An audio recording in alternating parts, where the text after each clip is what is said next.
that. It's got a nice muggy tankard. It is Frosty Phoenix. His opponent in the bottom left from new. It's Agent Stang. So the funny thing is, guys, does she watch the stream? My girlfriend would never watch my stream. It is kind of funny. I love my girlfriend. But there are some times I wish we had some more of this stuff in common, or I just didn't do it. All right, let's see here. Where's my lighter? I had my lighter. I lost my lighter. Here's my lighter. It's going to be an honorable hatch first for Frosty Phoenix. Agent Stang playing as Terran. Going for... Let's see what he's going for.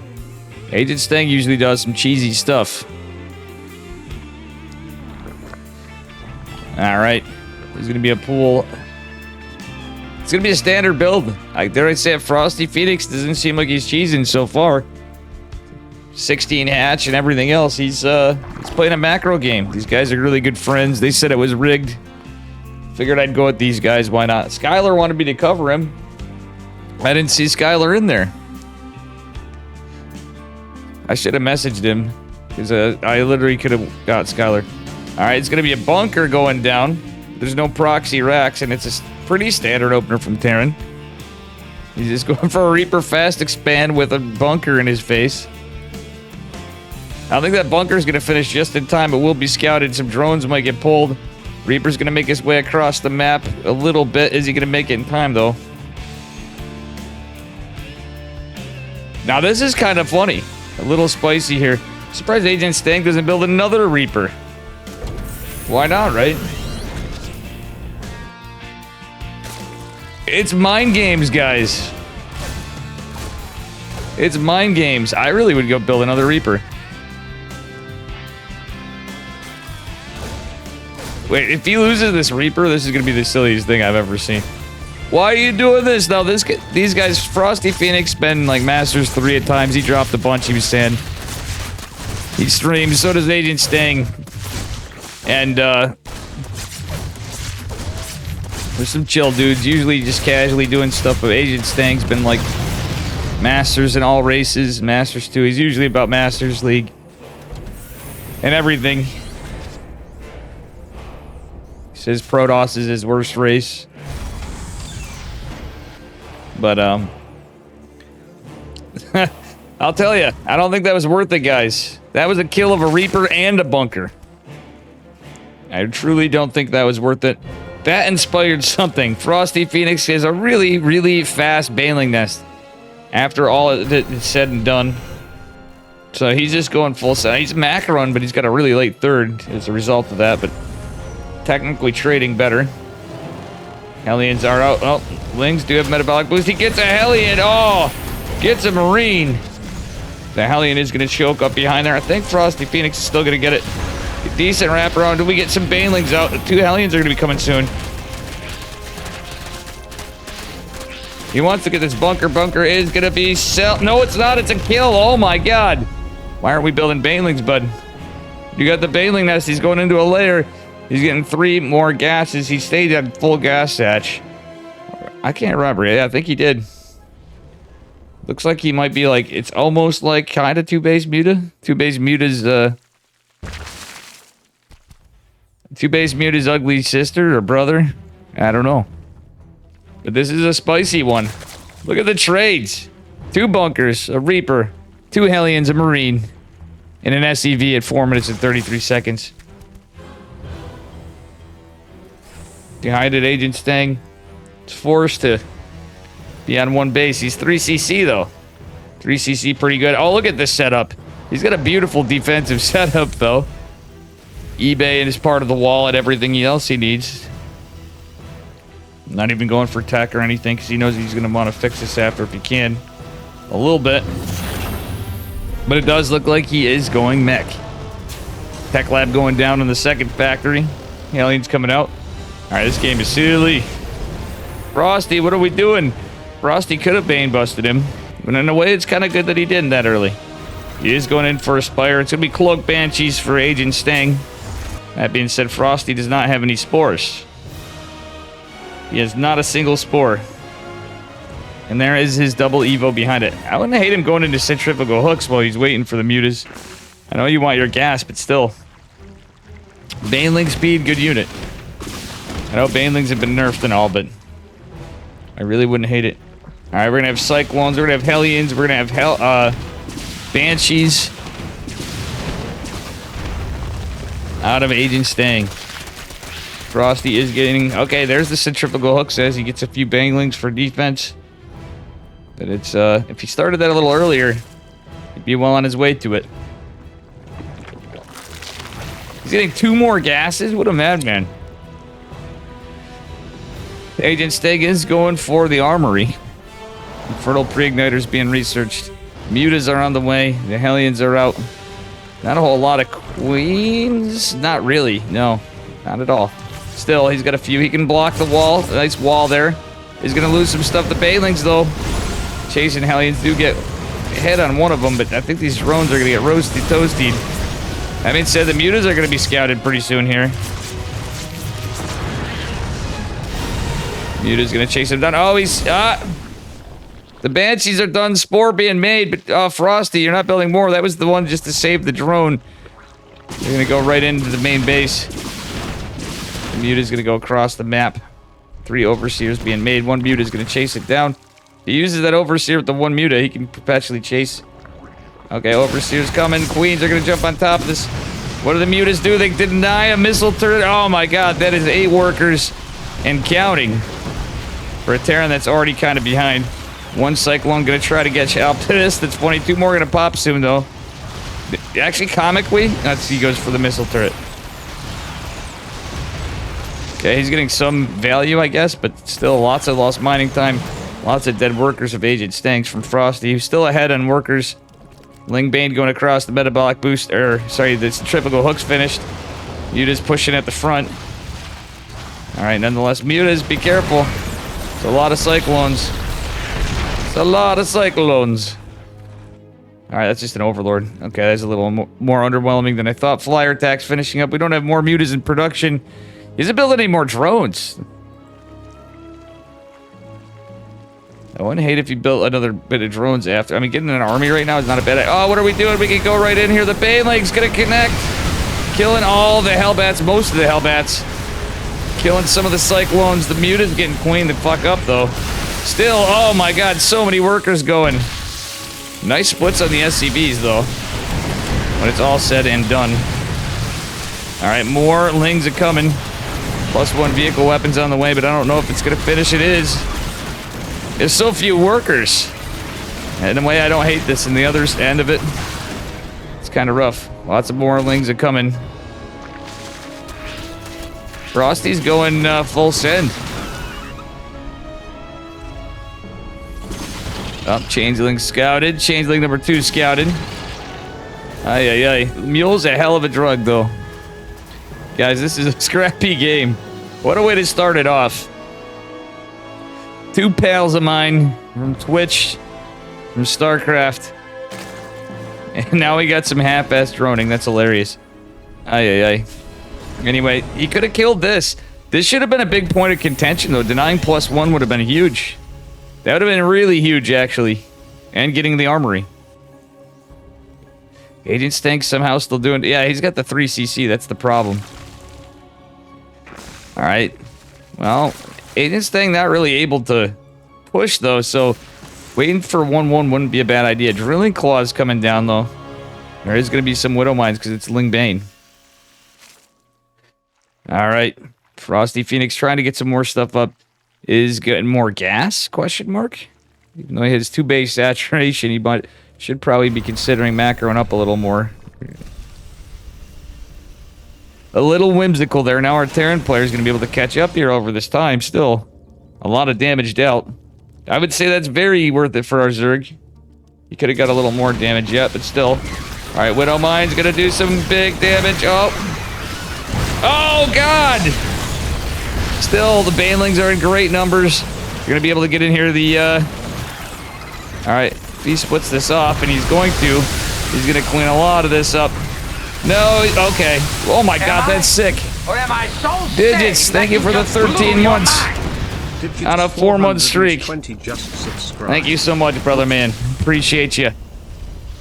All right.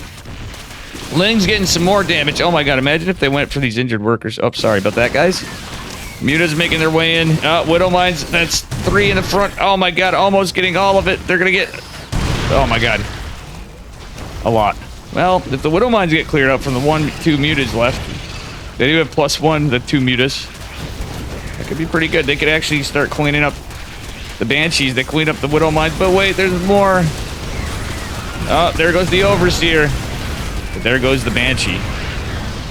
Yeah, Widow Mines coming back in for more.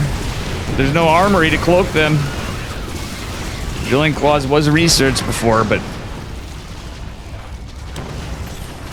Guess what? There's more Cyclones. Agent Sting down to 16 workers. Frosty Phoenix putting the pressure on. Putting the hurt on. What the fuck is this game? Starting out with a bunker. With no proxy and nothing cheesy. Just that. How are you doing, Digits? Oh my god. This game is wild. Frosty Phoenix insanely ahead on drones at 47 to 16 workers from our Terran player who decided to go mech but has no money. It's more like Beck. He's out of money. He's actually mining out of bases a little bit from all the milling he's had to do for the last 12 minutes. Ay, ay, ay, ay. 2-2 coming down for our Zerg player. Muta's gonna come back in. Banshees are back out. There's a missile turret randomly up here. If he kills the tech lab, it just means less tanks. That's about it. Or Thor's maybe after, if somehow Agent Sting can come back as, you know, these 3 CCs. Mule and everything else, but I don't know. I think Frosty should macro up a little more. Macro even more. Build some shit and then macro up some more. Drone, drone, drone, drone, drone, hatch, hatch, hatch. Mamma mia. Alright, Infestation Pit coming. Pneumatized Carapace on the way. Army count growing for Agent Sting, though. He's got a lot of Widow Mines. No, he only has a few. He's just going Cyclone Widow Mine. Jesus. I don't know. I almost feel like the older Cyclones would be better. I mean, these ones, I guess. Does he have the upgrade? Okay, he did get the upgrade for Cyclone Speed. Ratcheting Hammers, or whatever the fuck it's called. Guys, we're going to start calling that Ratcheted Hammers. That's going to be my name for the Cyclone upgrade for today. I'm going to come up with a different name all the time. Okay. Banshee gets taken out. Some Lings go down. That's about it. It's going to be a Widow Mine, Cyclone, couple Hellion push. Ling's going to try to chase in here. Not going to be able to do so. Frosty's going to see that there's Widow Mines in this army. If he's looking at the front, Frosty is going to be able to save this base for now. He's only a 3 hatch Zerg for the moment. Does have 3 base saturation, though. He's getting units out. He's getting infestors. I'd like to see a hive after. But again, he's like... I don't know.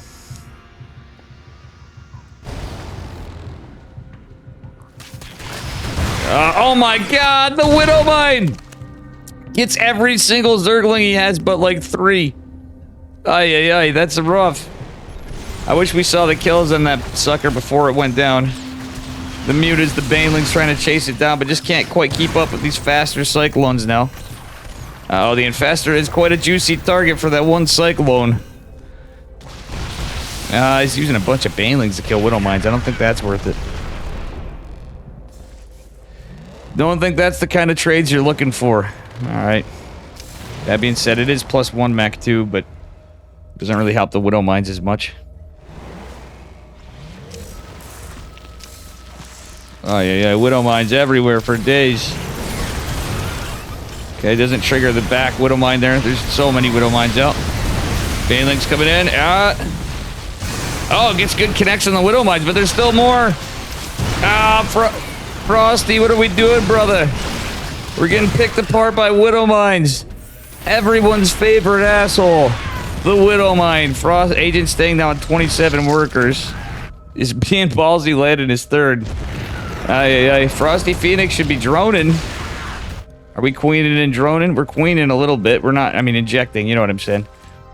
Hellion's gonna get a decent run by. It looks like maybe, sort of, maybe. Yes, Blue Flame is done, so Infernal Pre-Igniters do make this. It could have been worse. Coulda. But the 3cc build, look at this. He's just going to go and burst and start mule hammering out of this. That's why Frosty needed more drones. That being said, he made a few more drones. Going into the neural parasite and a hive. 16 minutes in. I don't know, guys. This is not the army supply you normally see in a PVZ or TVZ rather at this timing. This is pretty funny shit. Zerg would need to throw. Well, Widow Mines are just the right unit to throw to for Zerg or Protoss. Let's be real. And now that there's mass Thors out, this is, or not mass Thors, he's going to be able to pump them out 3 at a time if he wants. He's going tank, getting smart servos. This is mech if there ever was mech. And like I said, Frosty Phoenix probably should have droned a little more between there. Because his lead's going to start going down. Did he? Yeah, he got his hive. I'd like to see him get 3-3 or 3 ranged attacks. At least against the Cyclones. Stuff would be a little stronger. Baneling's chasing this down a little too. Aye. Hellions are going to go down before our last hit. There's tanks and Thors and Widow Mines. One Hellbat nestled in the army. We'll see what happens. Alright, guys.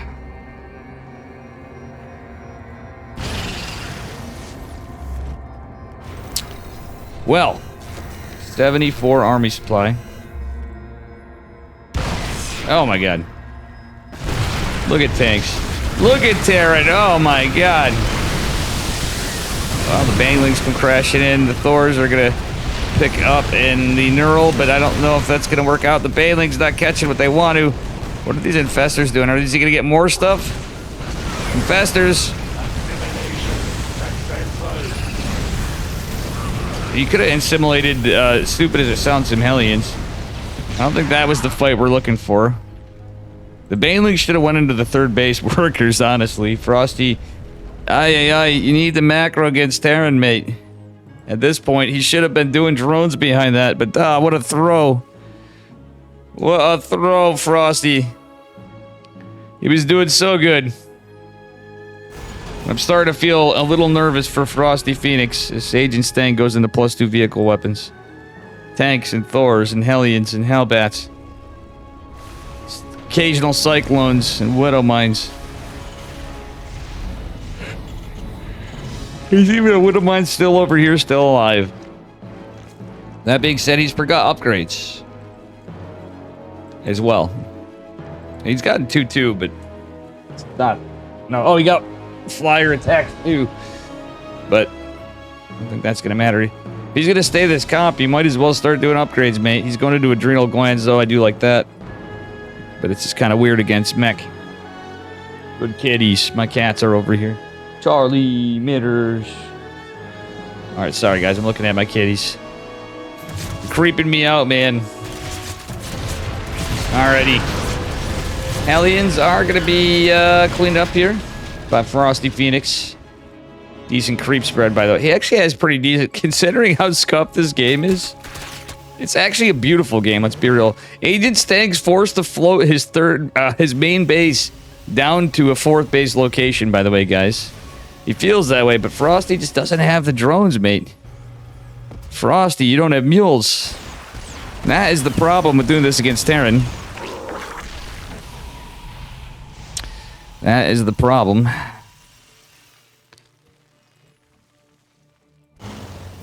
Alrighty. Alright, Hellions coming in and getting surrounded a little bit. They are going to be able to regroup, I think. Yep, they are. They're going to be able to clean up a bunch of the Lings. Lings with Adrenal soon. Is not done yet, but they're going to... Yep, they're going to make short work of those guys. Still. Oh my god. How you doing, Fly? Okay, that was horrible. I don't understand it. Frosty Phoenix was in a fantastic position. Now let's look at the economy. Now it's shifting gears because of mules. Ay. We just need a drone, brother, man. Drone! Just drone, baby. Agent Stang has 60 workers. Frosty Phoenix losing drones to extractors. He probably doesn't need as much as he thinks for the moment. He's going into Ultralist. This is a weird play against Mech. He's gonna remember. He has remembered his 3-3 though. He's getting chitinous plating. Well, chitinous plating. And +3 in melee armor and weapons. Alright, this landed sharks are gonna shark around and try to neural parasite this. I love how Agent Stang has a couple ravens with this even. Aye. If he thinks he's done with banelings, I don't know. I really think some banes wouldn't have been a bad idea with this, because I just don't see it. And remember what Loco said, guys. Every Ultralist you make now gives you like 2 more lings, or 1 more ling or something. Oof, anti-armor missile is gonna be annoying. Decent abduct, but not the greatest. Oh my god! That could have been really bad. The abduct doesn't even get the kill. 3-3's finished for our Zerg player, our Terran player on +2. For vehicle weapons, rather. And oh my god, look at the auto turrets. Imagine Terran. Raven gets taken down. Decent abducts, though. He's getting Thors and tanks. Neural parasites coming in.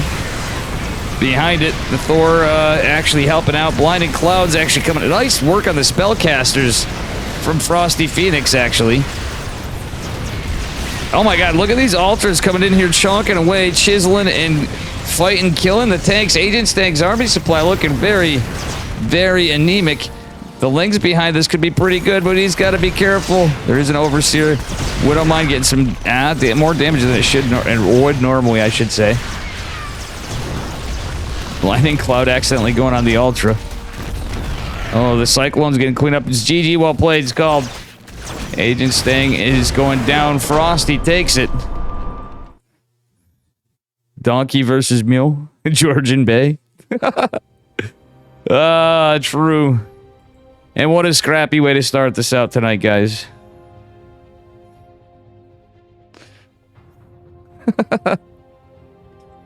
Oh, this is funny. I would have got Skylar, though, too. I mean, those guys were nice enough to wait. It worked out good. Get it started. Hopefully we, end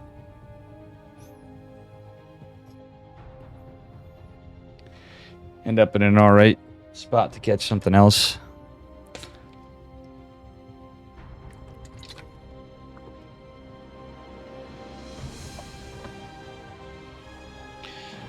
Now, the scary thing is, I hope I get a raid or something tonight.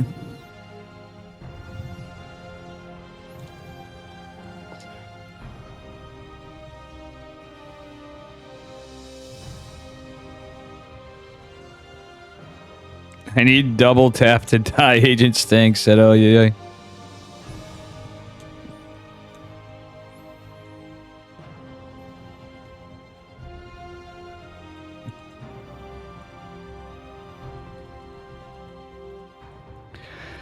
Oh, man.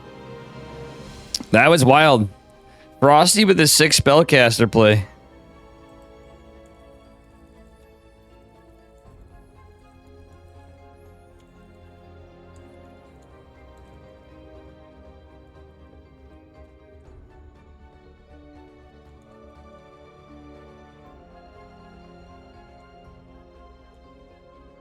Okay.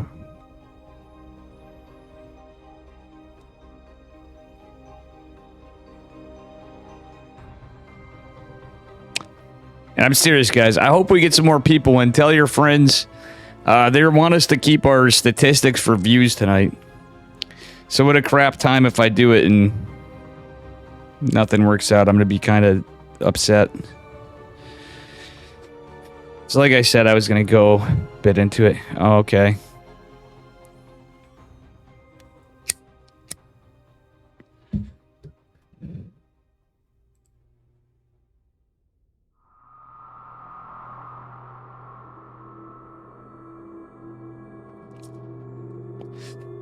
Sadly, guys, we gotta wait a bit.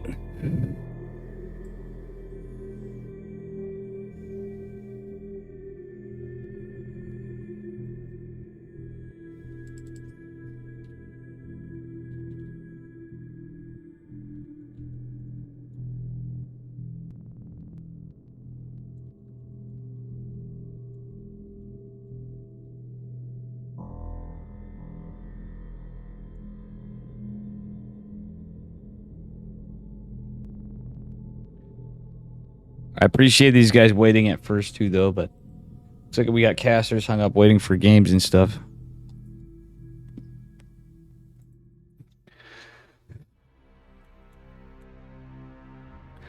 It's alright, we'll get into some other series. Damn, I'm missing Juggernaut Jason and, fuck.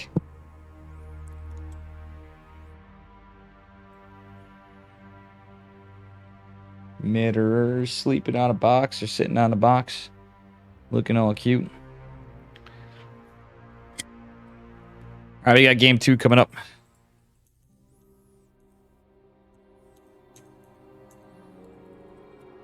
Oh, fuck. Guys didn't post the lobby link to everybody. I gotta tell them that. It's a big deal. I gotta remember, as much as I love my phone boys, to let them know we gotta be on top of this shit.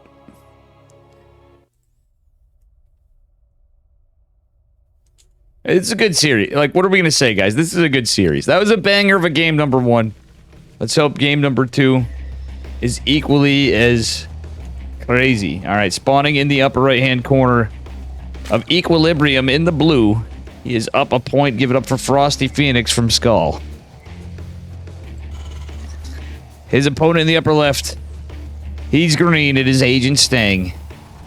And the Terran SCVs.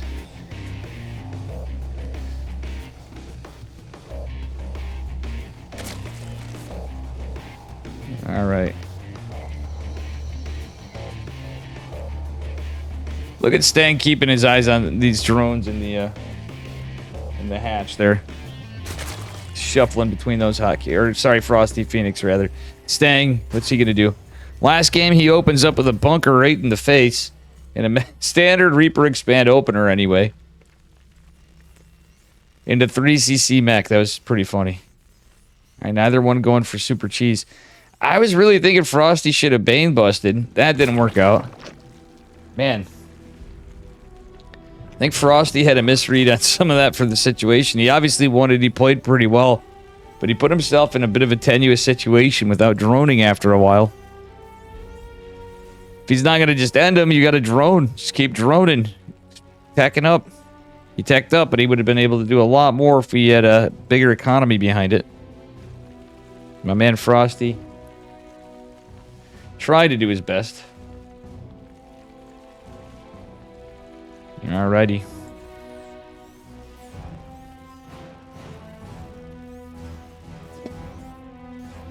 Alright, Barracks Factory opener. This is spicy.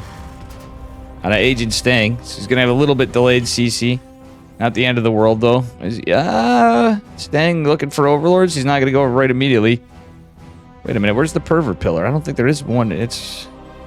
Stang's just sending this out. Double Marine opener. Interesting. Is he gonna go mech again? Is he gonna be meching it happen, guys? I think so, maybe. But we'll see if I'm wrong. Alright, Overlord sneaking its way into the main base.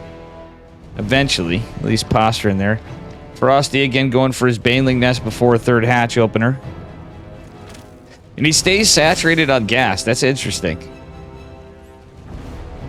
That is a little interesting. We know he likes his mutas, too. Stang going for a 1-1-1 for now. Yeah, he's going to swap it over, but nothing's too crazy here.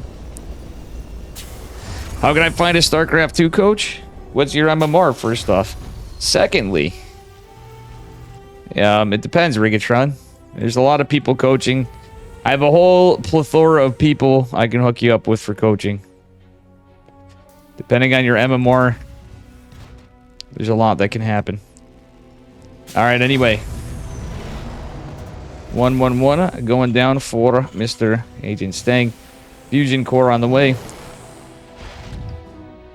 We'll see what happens. It's going to be battle cruisers.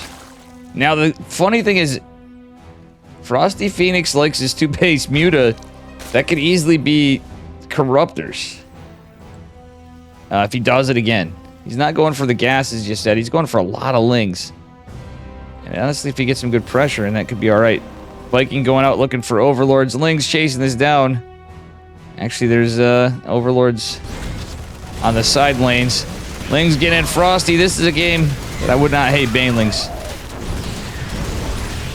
He has the Bane Nest. He scouts the Fusion Core. He's trying to go for the Surround, but the Hellions are almost dead. He should have went for the Hellions before. These Lings would have lasted a lot longer. Mamma mia, 11 SCVs fallen. Actually 12, it looks like, by the looks of it. Vikings forced to land. I don't know how much that was worth it. Banshee's forced to come out for now. But still, oh my god, Sting doesn't have the gas for a battle cruiser just yet. Because he's building a Banshee. He might as well just went full send of the BC, to be honest. Frosty was very committed there. I really think he should have went for the battle cruiser instead of the Banshee. He just bought time building some Hellions, built a Widow Mine after he had some gas. Shit like that. I mean, Banshees are good, though. They can pick off the Banelings. And that's exactly what Agent Sting's going to try to do. Gets one. Is going to get a couple as they go in. These are slow Banes. It's going to probably get a plenty. This allowed time for Sting to get the wall up with the eBay, etc. He's going to go for the reactor. He's going to go for a bunch of it. And he's going to get in. It's not a full wall. The Lings get a decent surround. Hellions trying to get out and get in that reactor was huge. Couple of SCVs going to go down. Some of them were injured from before. The Vikings actually coming in clutch right now, but it is going to ultimately fall. Ay, ay, ay, ay, ay. Agent Sting getting bullied a little bit. Frosty, on the other hand of it, is going to go for more Zerglings. He's getting his Hydra. You don't want a Hydra Den again? Oh my god. Why is he getting a Hydra Den? He went for a Spire. Ah, the humanity. If this truly is a battle cruiser, this could be a problem. Alright, he's donating Zerglings for free. The first game was crazy though, Yeti. Oh my god. The Agent Sting this time blocking off the wall. Two of my boys, Yeti, playing against each other right here, right now. Alright, yeah, see what I'm saying? Why would you get a Hydra Den? Why? What are we seeing, chat? Ah, Frosty Phoenix. You should have stayed with your old memes. After that Bane bust, you should have just dropped some guy. The Glaven. All the rain of Zerglings is not going to pay off. He did a lot of damage, but consequently, his economy kind of sucks. I'm not going to lie. Oh.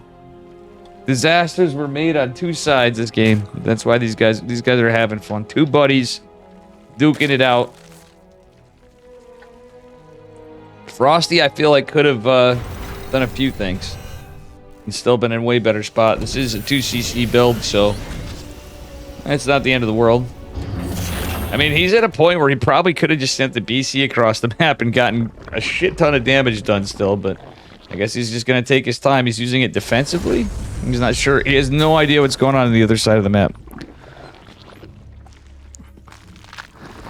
Ay, ay, ay, ay, ay. Alright, we got the more gas coming eventually. Frosty Phoenix going for Hydras against what was a battle cruiser opener. Just one BC's out. He's going to teleport in. The Hydra's just going to tickle it a little bit as the BC gets a lot of kills. That being said, not as bad as it could have been. The Spore, the Queen helping out. The Hydra's actually, they group up enough, I guess, with the Queens. Or Queen, I should say. Stim is going to be completed and 3 racks going down. That starport did go over to make medevac, so now it's looking like Stank could be in a very good spot with the Stim. Alright. That being said, Groove Spines was done because the BC, a bit of a debate out of old Stang here. He's down 10 workers, but doesn't matter. He's got mules.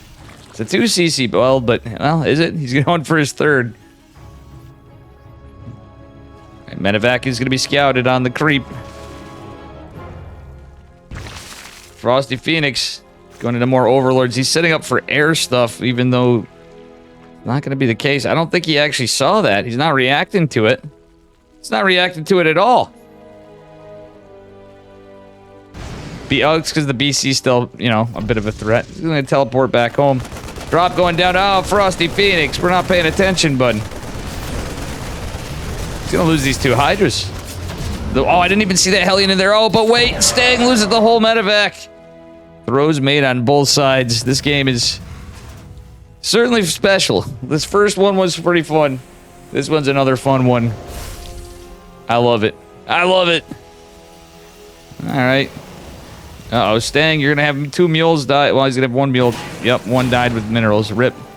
It's a lot of lost minerals right there. It's like 2 roaches in a drone. No big deal. Why are we building so many overseers? Did he lose more? Let's see. Lost the 1 overseer.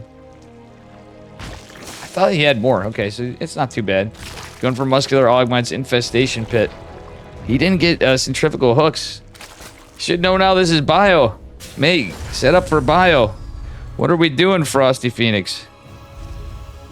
I think Agent Stan could probably go kill him in a bit. He's going for +1. There's no upgrades, but there's a Nidus worm for Frosty Phoenix. I'm going for neural parasite again. What? Oh, those units were following the medevac. BC's back out for blood. Overlords and overseers are going to be a target. Hydra's trying to attack this, but God, they suck versus battle cruisers. I mean, he's got enough of them, but look at how bad they trade.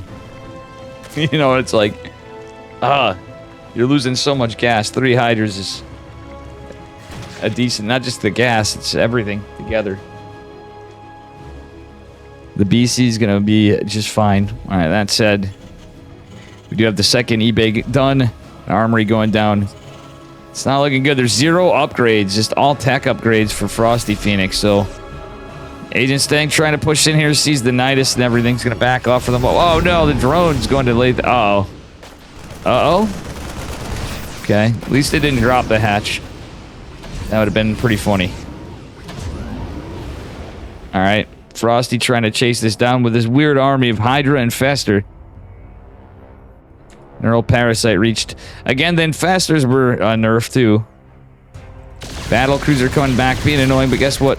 Frosty still has the group of Hydras and the Queen right there. He's going to start plinking at it. Sending it back to Mommy. The Hellion just taking the Zelnaga, so he's going to scout this push. It's the 3rd base planetary fortress. What the deuce? These guys are cloning here. Banshee's still alive. And the rest of it. +1's finished in terms of infantry weapons. The tank's going to hold here. We'll see what happens. Oh my god. Neural Parasite's done, by the way. That could actually come into play. Pretty good. Oh my god. Neural Parasite is helping the tanks.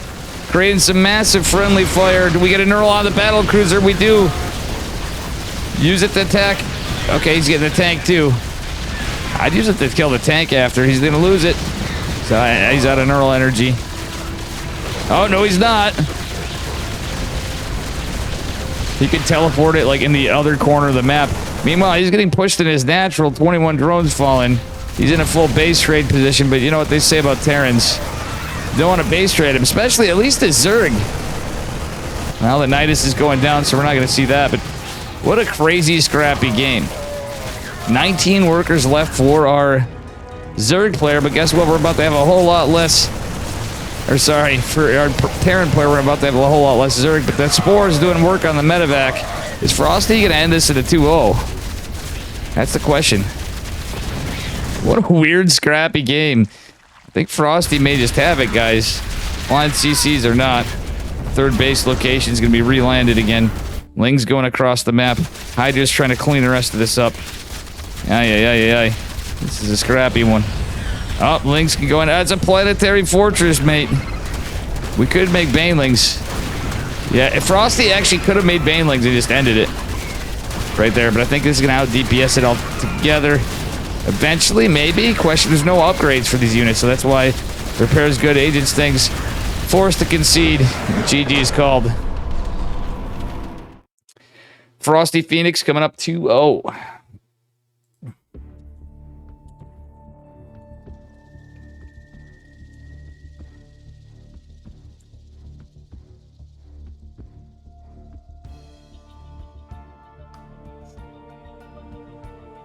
And a very scrappy series. See what we get next.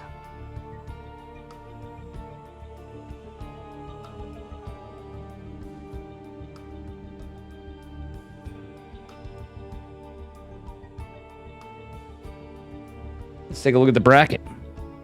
How you doing, Marco Yolo, by the way? Sorry for my delayed drunk commentary, Georgian Bay. Yeah. You're fine. I'm not drunk.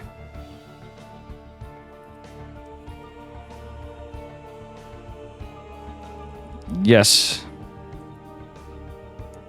It is the weekly with the patch because we're on NA servers. They played it on the other ones. I think they ended up using the patch earlier today in Asia and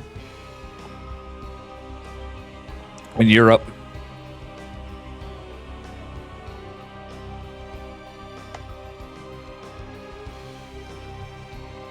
I do believe so. All right, so Gumiho versus Zenops going on Fork. Spiffy B versus Riser. Juggernaut Jason versus Ender. I just missed that. Estrella is waiting for Frosty. Oh!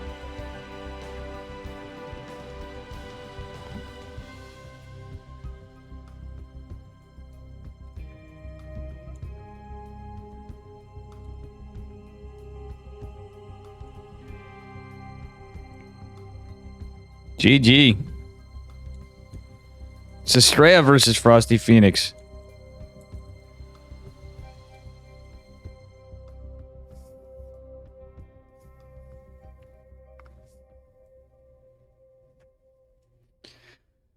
Oh, let's go.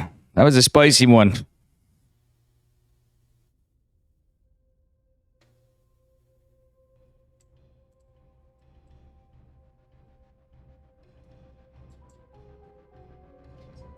Estrella versus Frosty Phoenix. Who truly won that one?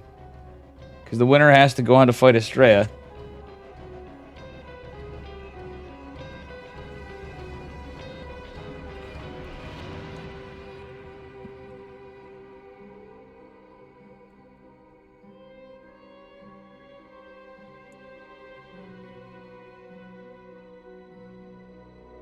All right, guys, we got Estrella coming up. Frosty's going to try to give it a spicy one. I'm sure of it, guys. It's going to be a cheese fest.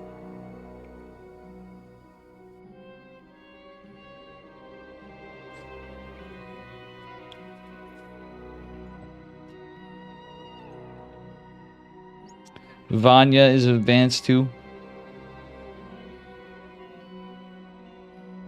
All right. Disrespects and Apple Juice is going on to fight the winner of Steadfast and KJ Freedom. That's funny. Psystorm match there. A Spanish Goat beat Special. What? Or was it a walkover? Special man to go. Damn, a Spanish Goat. Good shit. I'm always rooting for Special, but damn, that's pretty crazy.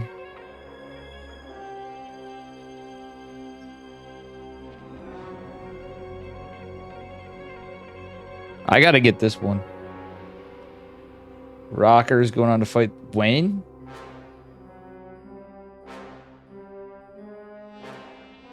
Winner of Bowl Me. Oh, my boy Bull. Bull versus Reaper's going on. That's a crazy one. Holy shit. Lots of good games tonight. Gumi God versus Zenops. I forgot to mention. I did mention that before. Winner going on to fight Fork. All right, guys. I'll be right back. We're going to have our next series.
Oh, yeah. Good. They didn't go? They didn't go. Good.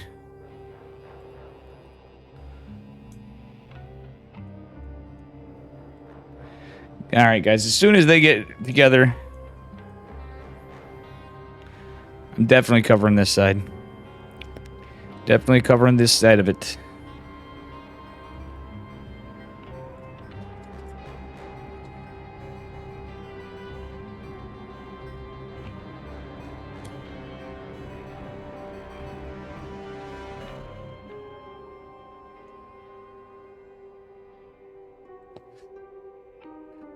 All right, here we go. Estrella versus Frosty Phoenix.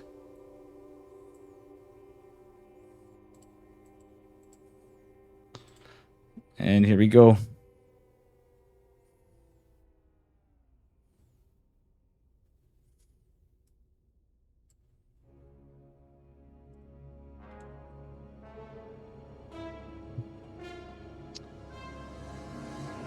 Can our boy Frosty take a game off Estrella? It's Estrella's Terran. We got a Estrella TVZ here. And this time we're going to be on Golden Aura. Poll win. I love it. Nice poll. Guys, get your votes in. All right, here we are. You guys are going to see my vote. You're going to laugh. I'm trying to give you guys channel points. Wait, that's a poll, not a prediction. That's interesting. Spawning in the bottom left-hand corner, bottom right-hand corner, Golden Aura. It is Estrella playing Terran from Maturino. His opponent in the upper left. From Skull in the red, it is Frosty Phoenix. Just 2-0 Agent Stang and a friend war. Estrella going for what probably is going to be 2 racks Reaper opener. Sir.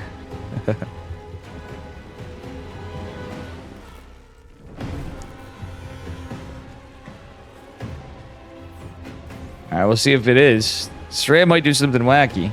We'll see. Guys, and Marco Yolo, thank you for letting us know about earlier. I did not get to see Asia.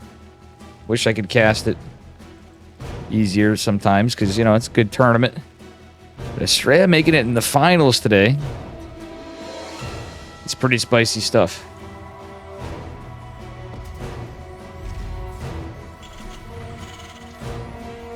Alrighty. Is going to be the first rack so far. Let's see what happens. Spawning pool kiss going down. Okay, it's going to be a Marine opener. Interesting. So Estrella's definitely got something cheeky in mind. Already going for his second gas a little early. Estrella's definitely going to be doing something spicy here. What kind of mech's Estrella going to do, or what kind of build? Chat, get your ideas here. I'm not really sure. I'm really not sure. Frosty Phoenix is going to have his Overlord going out. There is the Pervert Pill right there. 2 Marines going to greet it, though. I don't think it's going to be enough DPS to kill it. Estrella going to raise the barracks. He really wants to get this Overlord. He doesn't even need to do it. Oh, that's 1 dead Overlord. See if Estrella goes sharking around for the other Overlord going to the main base. It's really rough for Frosty Phoenix to lose that Overlord. Alright, we're going for a factory, walling off the low ground for Estrella. He's already got double gas saturation for a bit. He's going to have his reactor as well. Well, it's going to be another of the same build from Frosty Phoenix. Metabolic boost into Banelings. Estrella with no information on the other side of the map yet. Another factory. So it is going to be mech. Little different setup. Is this going to be a lot like Agent Stang's game, but he's playing against Estrella? Estrella's been playing a lot of Terran over time, guys. So he is playing against the pro player. The NA GOAT up there with Trigger, let's be real. And also, Georgian Bay, I'm sorry I didn't mention that. It's the same thing your dad said. What did your dad... I didn't remember what I said. The 2-minute delay threw me off, and I did have to run to use the bathroom quick. Anyway... We're getting into it. Did I lose internet or something? It says... Oh, no, never mind. I lost brain power. Okay, bunker going down as part of the wall. A lot of lings going across. I think this is going to be a big Bane bust, but if you noticed before,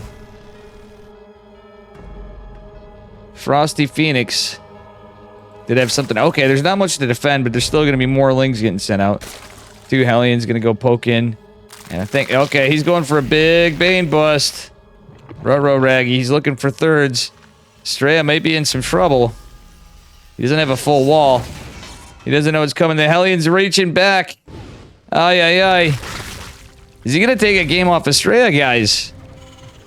There's going to be a Cyclone out. Okay, the Hellions scout this. He needs to get the Cyclone. Uh-oh.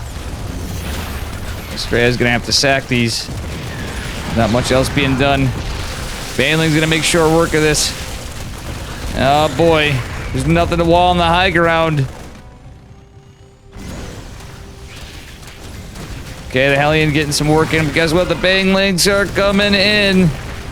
At this time of the game, that's an awful lot of them. Oh, 11 workers fall for Estrella. Still, he's hanging out. Oh, that Baneling got Alright, now that could have been a problem. Estrella fans it out and splits pretty good, but there's no more wall. That bunker was probably not the best thing for what Frosty's style is, but Estrella, how he opened, had no information of the other side of the map. Estrella could take this factory and land it right down here and immediately be walled. He's going to do so. Alright, later on the way, we have the Cyclone upgrade coming in. What did I call it again? Speedy bolts. I don't know. I'm going to make something up for it that has nothing to do with it. Estrella, why are we taking that factory? Oh, or the barracks even. And walling off. He's going to have these Oh, that's actually a huge catch on the damage the Hellions did to the Lings, but is he going to be able to get enough? SCV's choking him up, and honestly, Frosty's kind of throwing him away a bit. Estrella actually insanely ahead on workers, though. 35 workers. The fanning out with the splits of the SCVs, and then the misreaction. That last Baneling, if it went up instead of over here, could have got a lot of worker kills before. That's look at how many red barred, like down to nothing SCVs there are. That would have been probably a good 8 more dead in that first blow. All right, I think Estrella's just like, you know, he's gonna suicide in anyway. Frosty Phoenix changing up, getting the Roach Warren, not getting other gases. Going into Glial Reconstitution. I gotcha. Can't remember, I know how that goes. Feels old, man. Alright, anyway. Hellions pushing out. No, it's just 1 Cyclone for now. He has this Cyclone upgrade.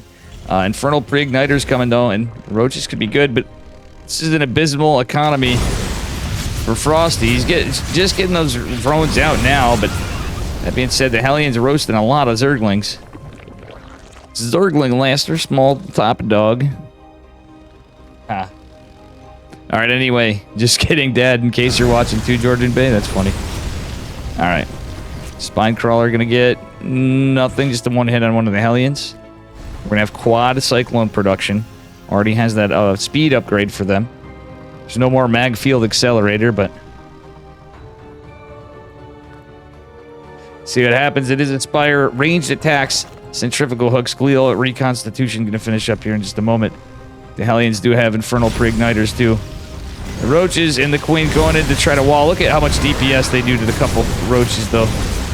It took every single Hellion hitting them to get that much damage, though. Still only 1 Cyclone right here with it for the moment. And they're going to start coming out in numbers. 5 Cyclones at a time. 1 from the tech lab. 4 more from the 2 reactors. All right, here comes the reinforcements. Estrella's army's looking pretty big. He's even going for a 3rd CC behind us and bringing the barracks. Spire could be a cheeky play, but Frosty doesn't have much money. He's having to spend everything to try to defend. Now that more Cyclones are coming, this could be pretty wild. How did those 2 Marines survive from earlier? What the hell? I thought for sure they were dead, and the chaos before. Estrella somehow kept those 2 Marines alive from earlier on. Centrifugal hooks finishing is nice. 1 Baneling does connect, but it does take out 1 Cyclone, but still, we just have constant reinforcements coming down at this point. It's pure Cyclone. Double armory going down behind it for Estrella, but he's just going to push in here.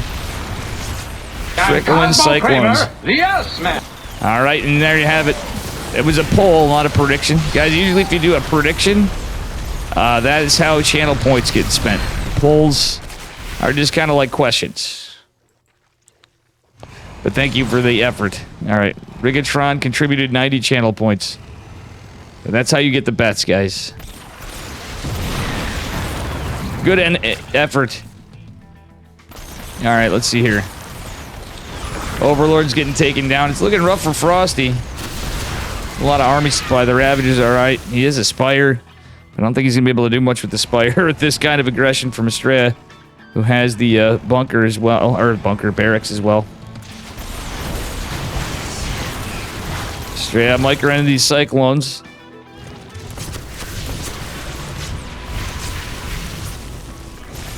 It's crazy because they don't really do the damage they used to. Look at this. It's kind of funny. They used to be really good against roaches. Now not so much.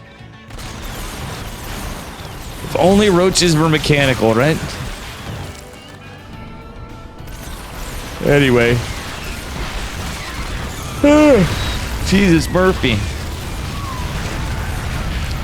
This army's actually trading better than I thought it would for Frosty, but still not able to take it out. It's a numbers game at this point. Alright, now we're getting into Hellions and tanks, and I don't hate that, because there's Lings out. He is cleaning up the Lings a bit at a time as he goes on the back foot of it. They just can't keep up with his army. That being said, here comes more here with the Hellions this time. I think he should reposition these guys. And there are siege tanks in production. Nice switch. So he's going to have his first one coming with the army over here. It is going to be very helpful in the cause. Estrella going to siege it up. Oh my god, look at this. 6 mutas coming out, though. I don't know if that's going to be enough, mate, but we'll see. Takes down the spine crawler. Frosty's trying to hang on. Estrella's at 74 workers to 38. It's a bit of a blunderbuss. There's a sick hold from Estrella in a weird way. He did lose a lot earlier on, but I think we're looking at the beginning of the end. GG, well played. A Frosty Phoenix. Estrella's going to take game number 1. The memes are real, guys. The memes are real. Ben Johnson's. Ah. Alrighty. Frosty Phoenix trying to meme his way into the sun.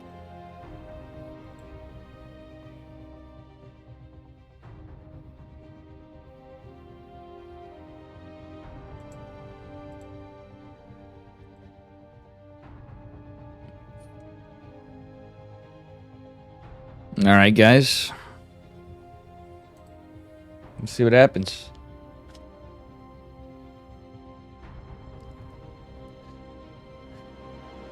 Yep, now I'm going to have... Oh, my God. Oh, my God.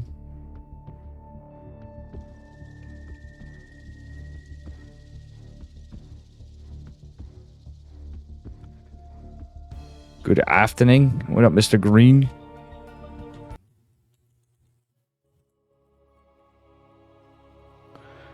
Good oofening. Oofening. Good oofening. Nate Diggity, how you doing too, Mr. Green Ultralisk? How you doing, sir? Green. Woof. Alright, here we are. Estrella off racing his Terran again in the upper right corner of Elkion in the blue. He's from Chirino. Made it to the finals of EPT Korea today, or EPT Asia. In the morning, and his opponent in the bottom left. In the red. Give it up for Frosty Phoenix. Our now Diamond Zerg player. So he's been a Masters 3 player. I've known Frosty for quite a while. Giving us some good memes tonight. So he's playing Estrella's Terran again. So another ZVT from arguably NA's greatest Protoss player. With Trigger's getting up there too, though. Currently playing, I mean. He was still one of our goats. Alright.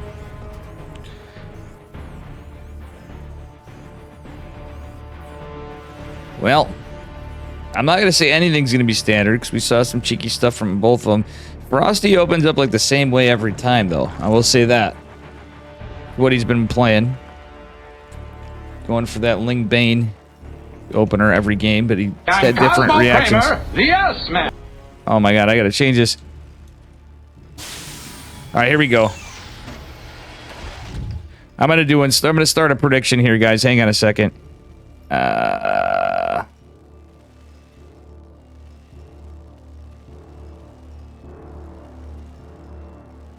Submission period 5 minutes.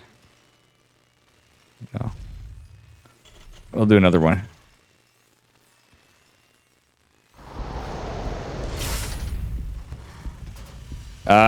Just so you guys know. Sorry, never mind. I'm just not going to do it because we're almost at the unless we get a game 3. The poll for this one should have been more, can Frosty take a game off of Estrella? You know?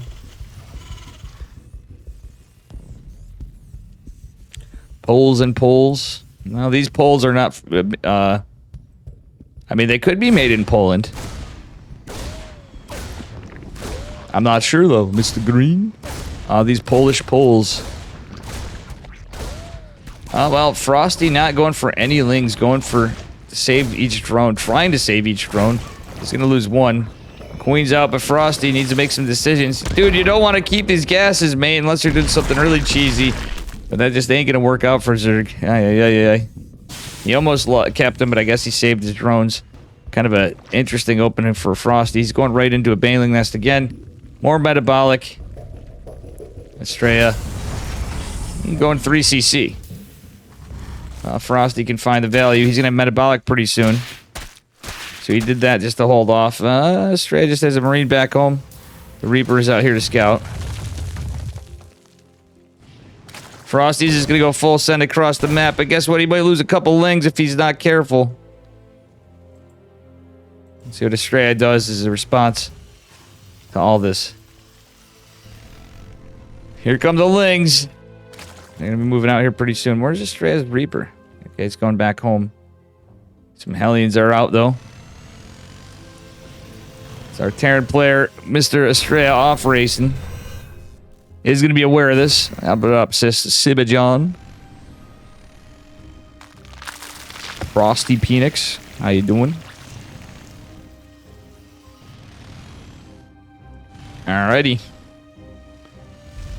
Lings and Banelings and... Alright. Here comes the Inquisition. Does he get damaged? The Hellions are going to do more work. Over here, the Banelings catching a good amount of SCVs. Only 9... Well... Delaying a supply depot too, but guess what? That supply freed up for Estrella from losing all the workers. Probably didn't want to lose those, but you know what? Frosty's behind on workers now. Going full send round 2. He only has 1 gas, mind you, so can't make as many Banelings as you'd think. With this drone count and gas saturation. Now, if he hid these, he could jabate in before the walls open if Estrella pushed out. But I think Estrella knows better. Mr. Greens is here. What up, May? Oh my god. Ow, the lings in the choke. Not like this, Frosty. Frosty. Oh, he's fighting into the Hellions. Frosty, that's not the plays. He just fought in the choke point and then went in it. Oh my god. Well, nothing we could have done better there, chat.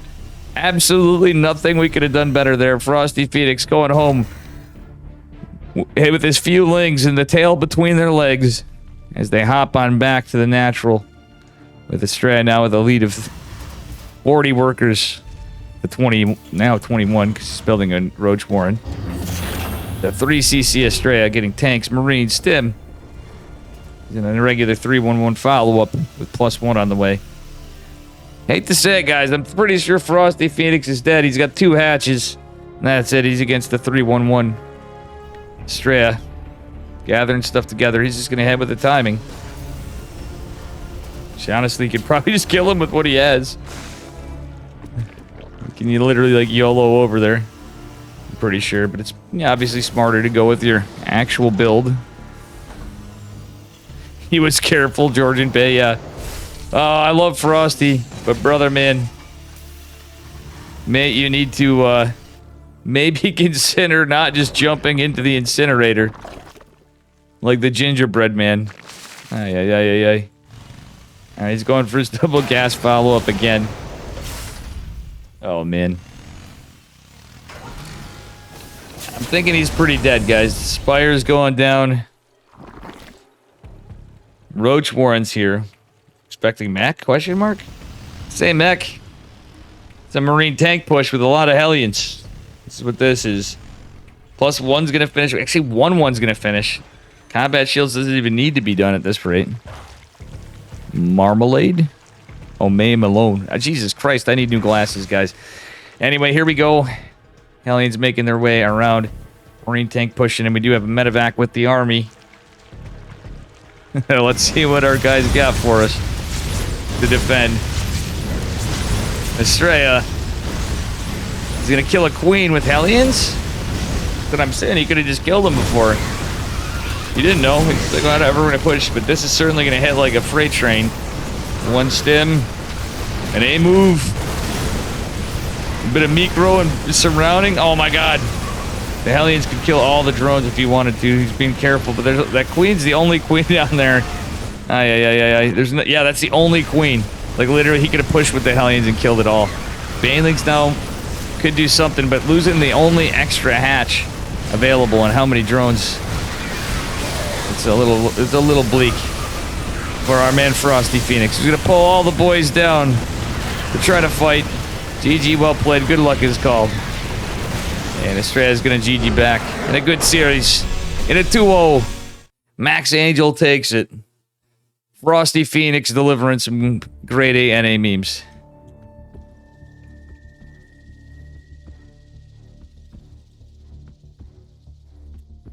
Good stuff, guys. Good stuff. Let's see what we get next.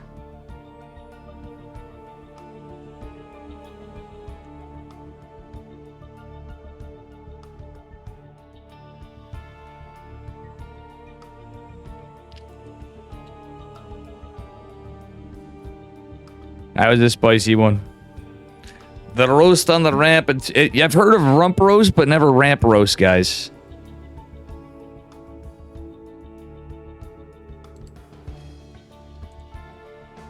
Never a ramp roast.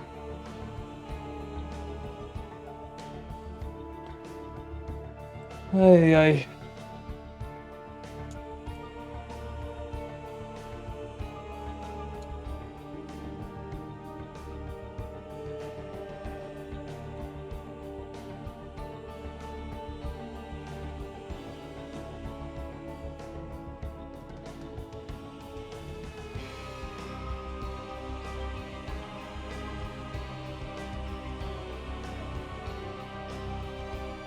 All right, guys.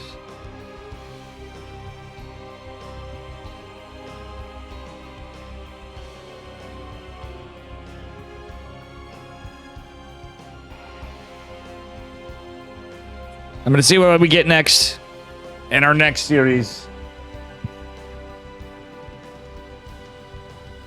I don't know who we have next. Well, I'll let you know. Sistrea versus somebody. Let's take a look. We're gonna stay on the same side. Of course, we're gonna follow the American if we can, and a Protoss player. Threya versus Reaper. Let's go.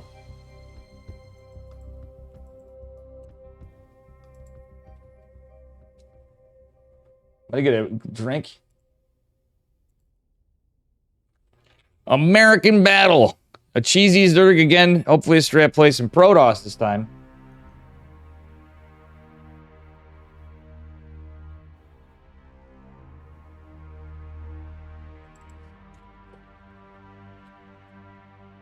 A 6 series coming up. Let's go, guys.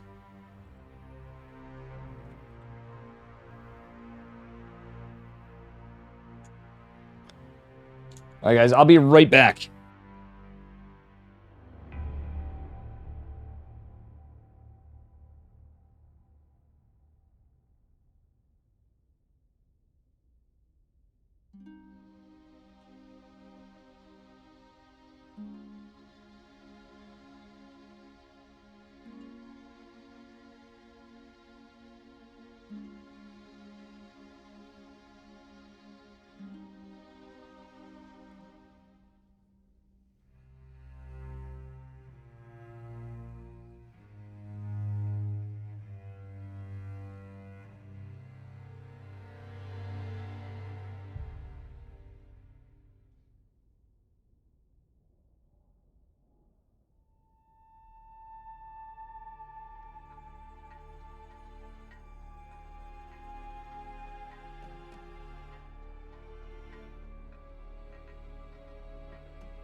Hmm.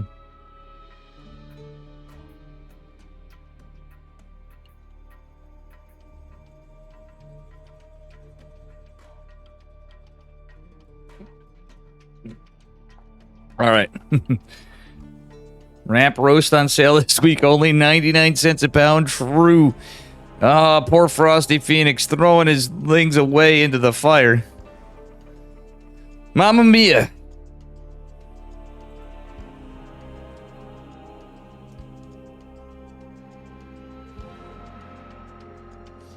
I'm definitely hoping to get this side.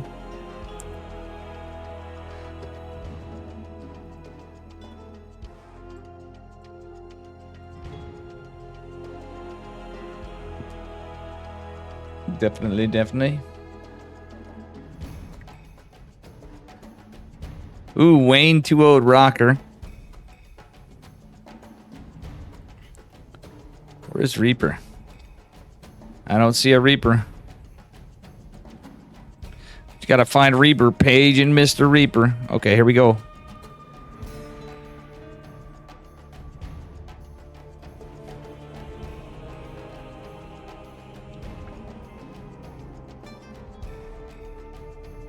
Oh yeah, it's Gosu Reaper's his name because he's on, Team Gosu and all. But still.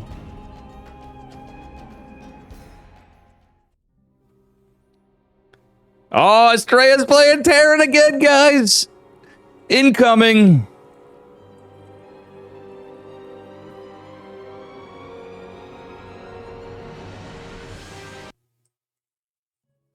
Let's go. This is gonna be funny. Estrella said he wasn't sure if he's going to play Terran again. I was hoping he wants to go for the dubs tonight. Hopefully Estrella's not full of just memes. Enemy spawning in the upper left-hand corner. In the green, representing Team Gosu. Give it up for Reaper. Our cheesy Zerg player. His opponent in the bottom right. Give it up for Captain America himself. He's playing Terran again. This is a bit of a coin flip. It is Estrella in the blue. I mean, honestly, Frosty played pretty well on some of that.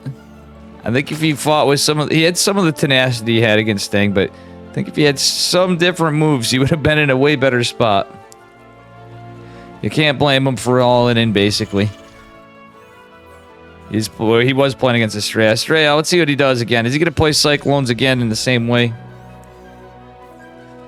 This Reaper actually opening pretty standard so far, though, might I add. It's nothing too cheesy at all. I believe it was an earlier hatch. No, not even. It wasn't even an earlier hatch. He's playing a perfectly standard game for the moment. No proxy hatches. I mean, Reaper's a good player all around, too. He's a spicy guy. He ain't afraid to proxy hatch anybody or anything. It looks like we got ourselves a standard opener here. And, yeah, that's what we're looking at. All right. Got a gas going down. Got our CC going up to double gas again. So it's probably going to be the same build we saw. I bet it's going to be very similar to game number 1 of Frosty Phoenix versus Estrella. But Reaper is, with all due respect to Frosty Phoenix, a bit better of a player. He has been around the block a few times. He has been around the block.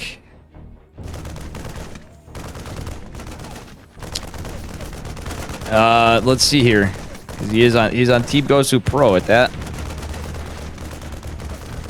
All right, Overlord is gonna go down. Oh yeah, 100%. Reason being, there's no Reaper cliff here. Not a Reaper cliff. The Overlord is gonna fall. Let's see what happens here. No one's back, but I need an alibi. No one cares, but you need an alibi. Did I drink all the Windex again? What are you talking about? What are you talking about? Oh yeah, you know what? Speaking of which, I shouldn't do it. I might make myself a little energy drink. We're gonna do something I don't really care for. Why not? We're gonna pick a flavor I probably won't like. It's gonna be extra pink, is what it's called. You know, All right, Stray going for double factory again. Called it. Metabolic boost going down for Reaper, who is going into roaches, by the way. Which, as you saw, have a different damage point. Reaper going straight to the roaches. He's going right in, building a bunch of them. And, yeah. Bear with me, guys. I'm just trying to get my drink together as we get into this game. Let's take a look at Estrella's base. Let's just go on Hellions at first, a pair. He's going to probably want to change it up. Estrella getting a tech lab for his top factory there. You know. Bear with me. I got to stir this bitch up. Stir her up. Stir her up good. Alright, Hellions.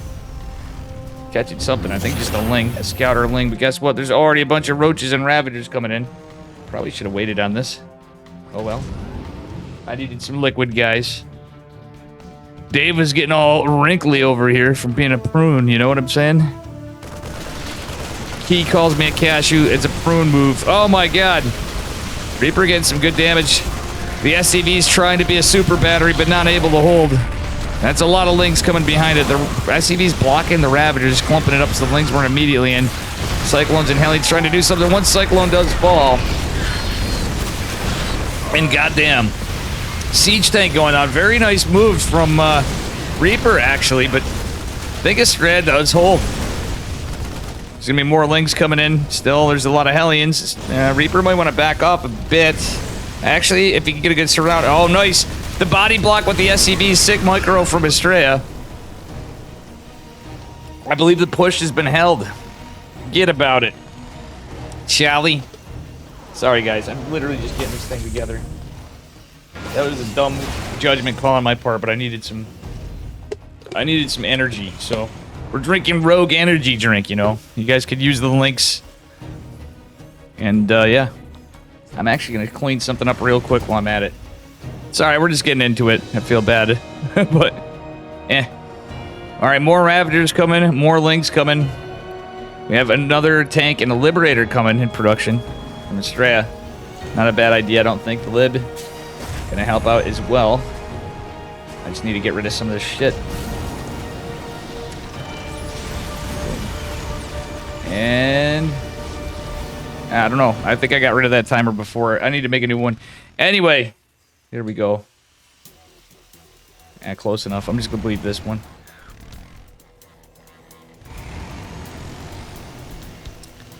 All right, Reaper getting his gas. It's actually reminding me a little bit of a little similar to Frosty's games. A little less aggressive and a little more drones. Like, it was very aggressive at first, but Reaper knew when to back up and get drones. He doesn't have a third hatch, though. Oh, this Liberator can come in uncontested, though. The Queens are down below. We're certainly going to see some drones go down. 2, 3, 4. Ooh, 4 drones. 5 drones. And does he get the Queen? He almost gets the Queen. Disengages. He's going to try to get it. Forcing the Queen back. A lot of lost mining time. I think this Liberator's almost reached a spot where we can safely say it's worth it. Did you know that cashew comes from a fruit? True. Alright, third hatch going down for Mr. Reaper as we get into it. I really did need some liquid. And this has some caffeine. That's the only thing that worries me is the caffeine part, but whatever. Anyway, 4 Hellions dropping in. A bunch more to push with 3 Cyclones. There is just some Ravagers and a bunch of Lings. Muta's coming out, though. Forgot to mention that the Spire went down, so it is a 2-base Muta follow-up. One of those games like we casted earlier with Countess. Reaper is going to get a cancel, so it's not a kill. The Liberator actually just out of range of that, but the Hellion drop. Look at Estrella with the good memes, getting 9 drones. Getting more than 9 drones, 12 drones. 15 drones. Estrella getting 17 drones, 18 drones, 19 drones. Oh, what a push. Still, he's going to lose a lot of this. He's going to try to take out the Lings. It's 26 to 66 workers. Estrella with 3 base. Almost saturation. It's like 3.5 base satch. Doesn't have an eBay, though. Oh, he has to be careful of these Cyclones. He doesn't want to lose them to the Mutas. And the Lings, but it's not much for Reaper left. Reaper's forced. He's going to try to take another hatch and try to get out of this. But I don't know how he's going to do it. Strap finished up his missile, his missile bay. Jesus Christ, you can tell it's Monday. He's finishing up his, he finished his E-base, finishing up missile turrets just now. So he's got some static defense for these Mutas. A lot of Mutas in production. There's no +1 because Reaper lost a lot of economy right there. Let's take a look at the trades before the Mutas pounce. I'd say that's been pretty good for Estrella so far, to say the least. If you look at the state of the game and you look at those trades, we're quite good for our Terran player. Pretty normal there, but the Hellion drop so good. Another Hellion drop from Estrella. This is really good play.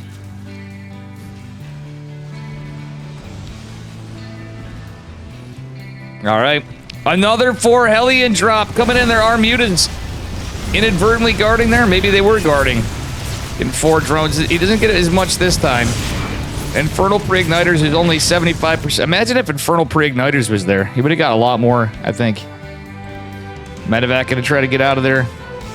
Anyway, Straya should be making a switch to Thors. He does have a Thor. I wouldn't hate like 2 Thors with this. But he's memeing down hard on Cyclones.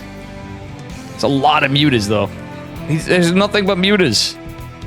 I think Reaper should have probably invested in one, just +1 for the 100, that is.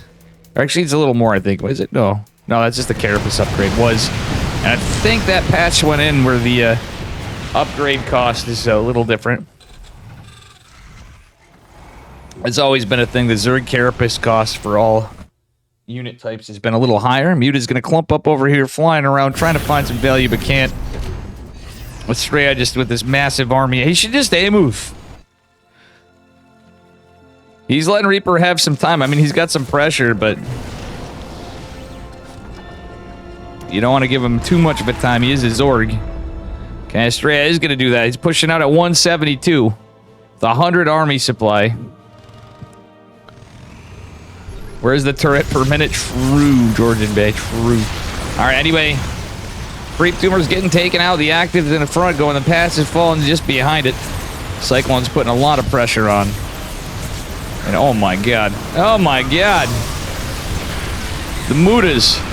Muta Shmuta. GG well played. Estrella. With some sick holds in the early game that put him in that spot. Memeing his way with Cyclones.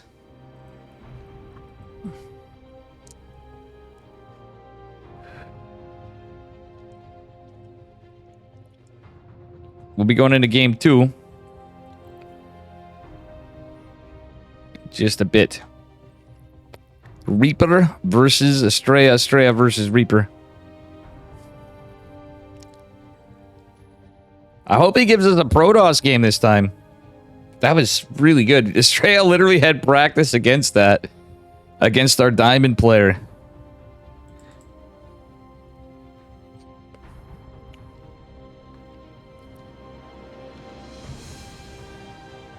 He or she aliens. Aliens. No one's counting. Yeah. Oof.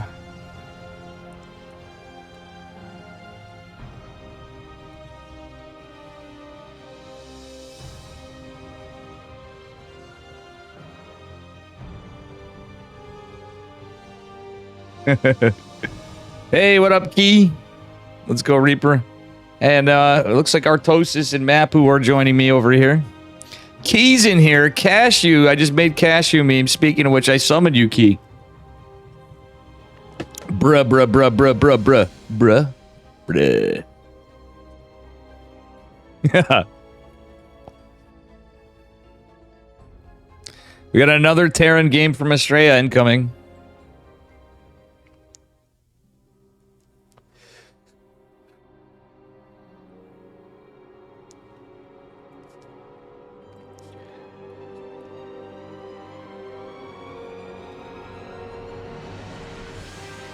All right. Max Pax is already in the court. Max Pax versus Steadfast? What, the deuce? Or did he already... It's Max Pax versus Steadfast. Oh my god, I'm missing that.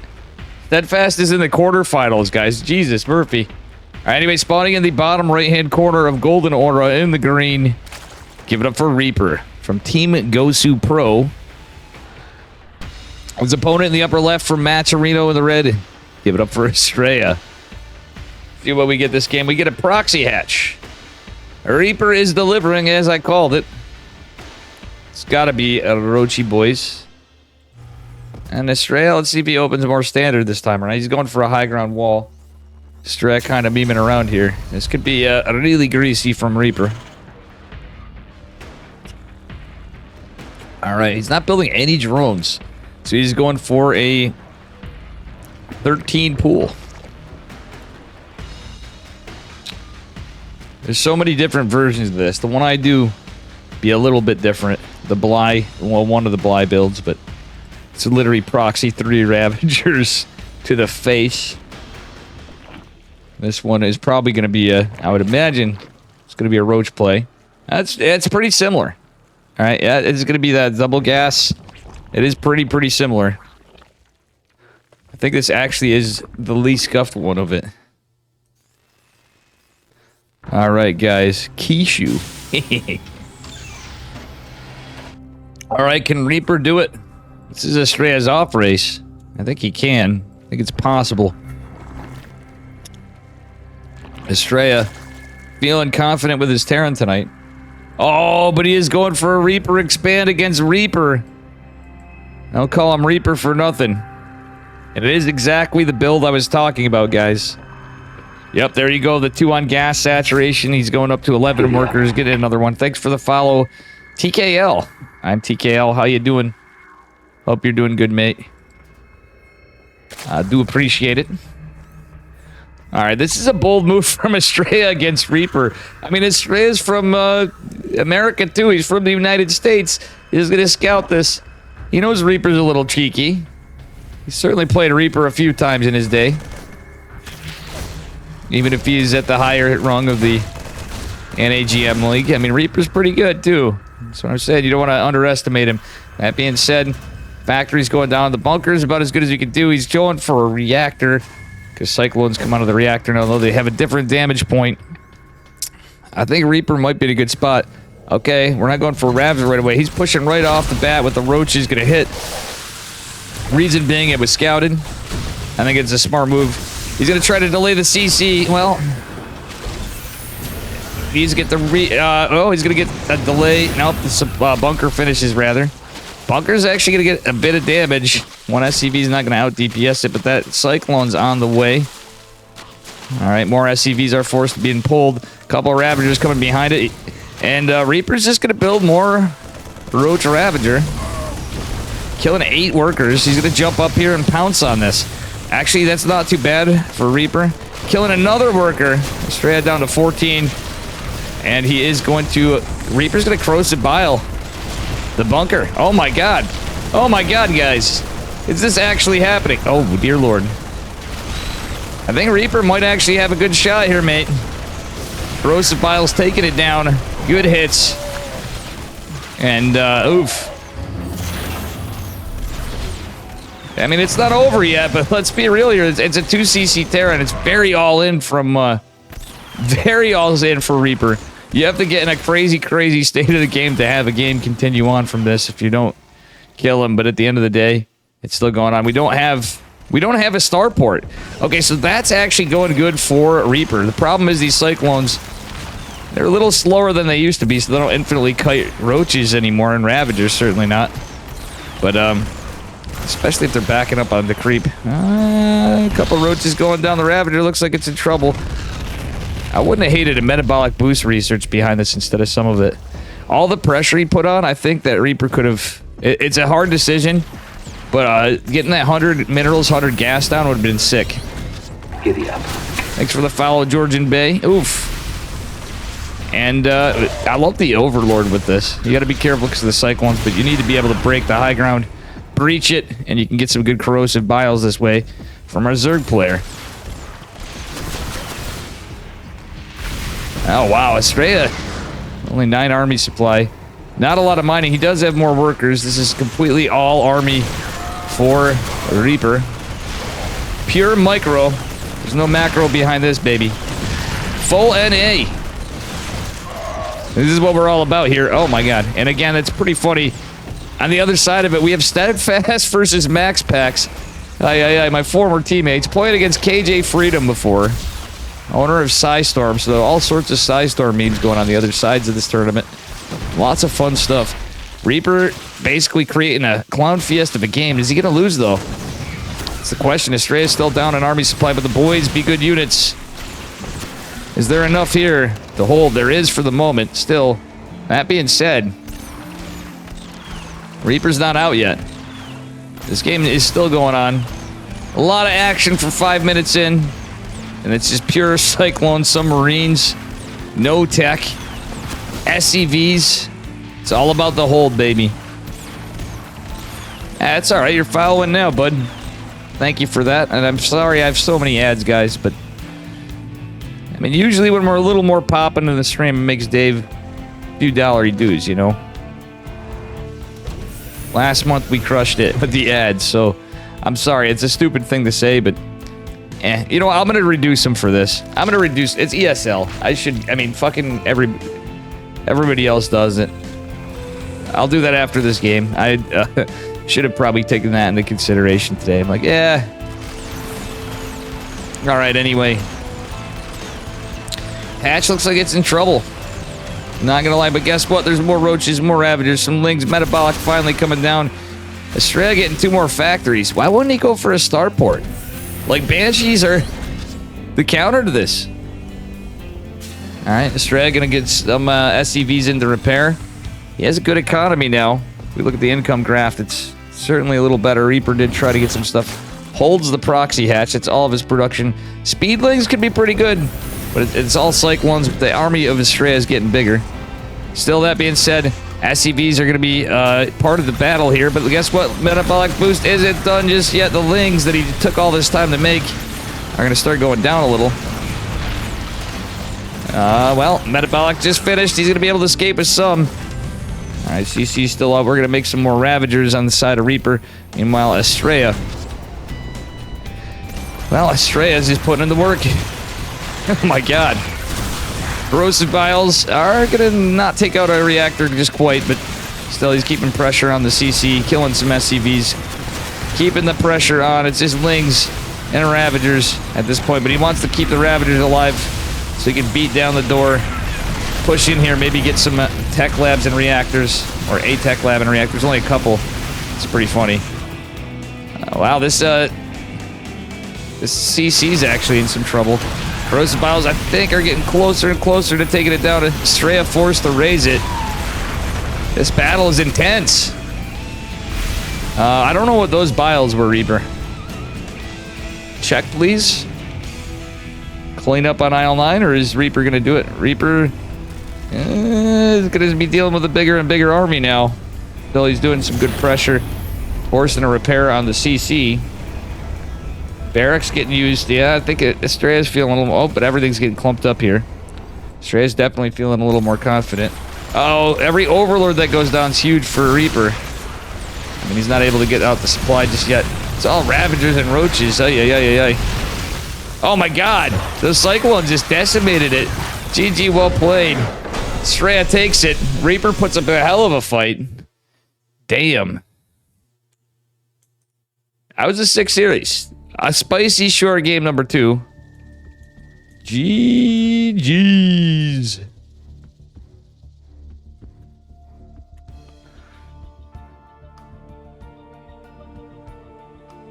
Estrella playing Terran. Who knew it? Who knew it, chat? How you doing, Buckstar Shot? I should be running more ads. Yeah, I mean, just for Mondays, I think. I know the pre-rolls suck, but it's better than this shit. And I don't know. Maybe when I get stuff set up more, I'm on my other keyboard and we do some other things, I'll be a little better at controlling more of it at the same time. Thank you, Buckstar Shot. How you doing? All right, let me adjust this.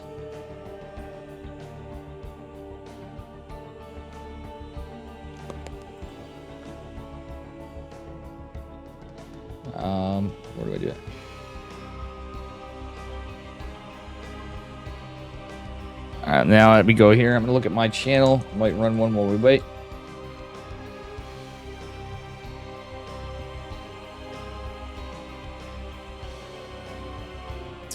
Good, good, good.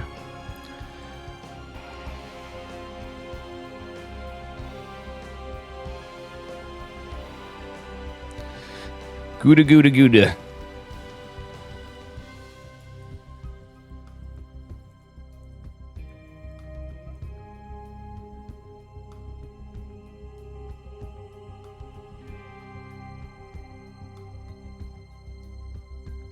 All right, guys.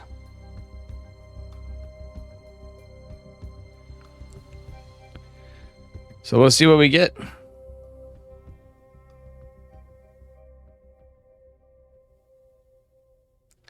We shall see what we get.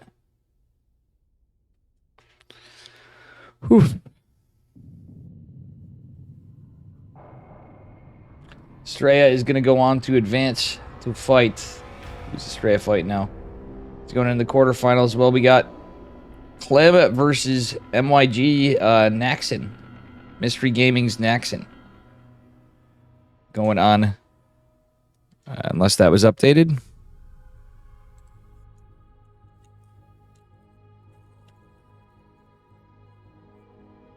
Oh boy, Estrella might have to fight Clem right now.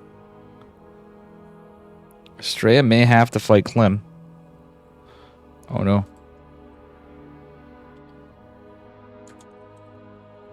So we might be doing Estrella versus Clem.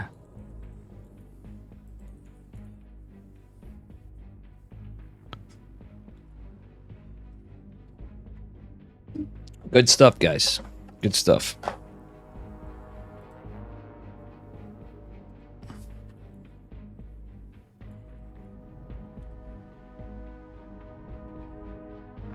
All right, let me go to this.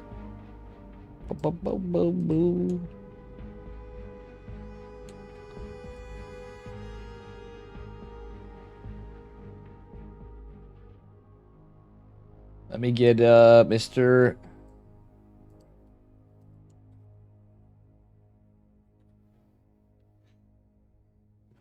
Let me get Mr. What do we got? Sorry, I'm talking here. I'm trying to do something for you guys. I'm going to run an ad so it doesn't get in the way of it.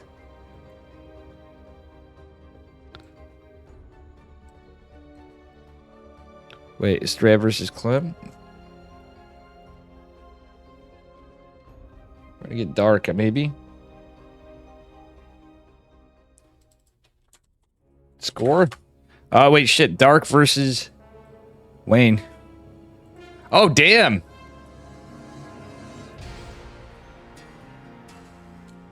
Dark versus Wayne. I was going to run an ad. Damn it. You're doing good? All right. Dark versus Wayne. Wayne up one. I hope I don't miss Clem. Estrella is going on. I don't know why I jumped into this too. I could have had a whole series. I want to see it too, but zombie. This one's getting covered a lot. Artosis and I'm recovering. Estrella Clem. Shit. Anyway, spawning in the upper right-hand corner of Equilibrium in the red. Give it up for Dark. His opponent in the upper left. It is Wayne. I accidentally clicked on the lobby. It's a great series, but now we're gonna be stuck waiting for a while after. I could have definitely. For this stream, let's be real, Estrella versus Clem. You know there wouldn't be any TVT. I would imagine there'd be no TVT between Estrella and Clem. Estrella would definitely be playing Protoss. He'd have to really put on a good fight against Clem. Alright. Not saying Estrella's Terran's bad. Let's be real. It's pretty good. He's getting pretty good at it. He's memeing a little bit. Think he'll still off race? Yeah, I just can't believe I accidentally got into this. But Dark, down a game. In a way, I'm excited, but, you know, shit happens. Wouldn't be the first time, wouldn't be the last time. I literally accidentally clicked on the lobby link. I hope Estrella doesn't hate me for that. Estrella and Clem, for that matter. Clem's a good dude to catch. All right. Looks to be a pretty standard opener for both for game 2. I wonder what happened in game 1. Did Wayne get crazy? Was it a build order counter? This could be over quick, but in reality, I'm just hoping it all lines up. I like covering a series from one side to the other. I don't think Estrella is going to off race though in his. I do not. All right, Hatchery's going to finish up here, and we'll see what happens. We get into it. All right. Pool's done for both. We got our 2 lings, our 2 queens, our 4 lings, our 2 queens. Literally a standard opener for ZVZ though. Dark with a slight lead on the metabolic boost. Other than that, not much to say. Wayne going out for a couple lings for some scouting for the 3rd. Dark doing the same thing. Maybe a little pressure, but it's usually just, you know, you're scouting around. Wayne going for his 3rd. Dark not so much.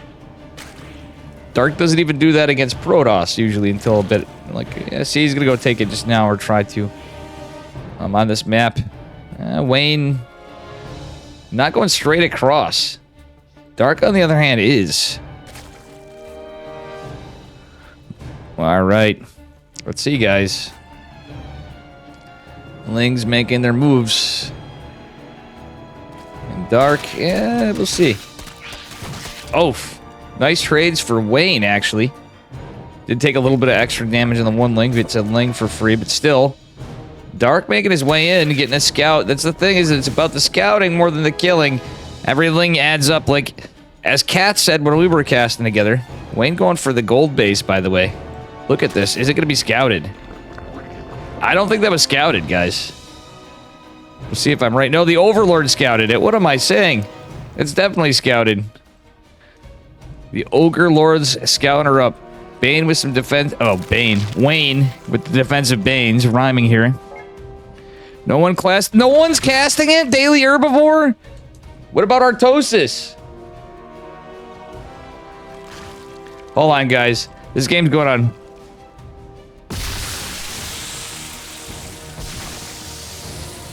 Artosis, is it? Jesus, Murphy.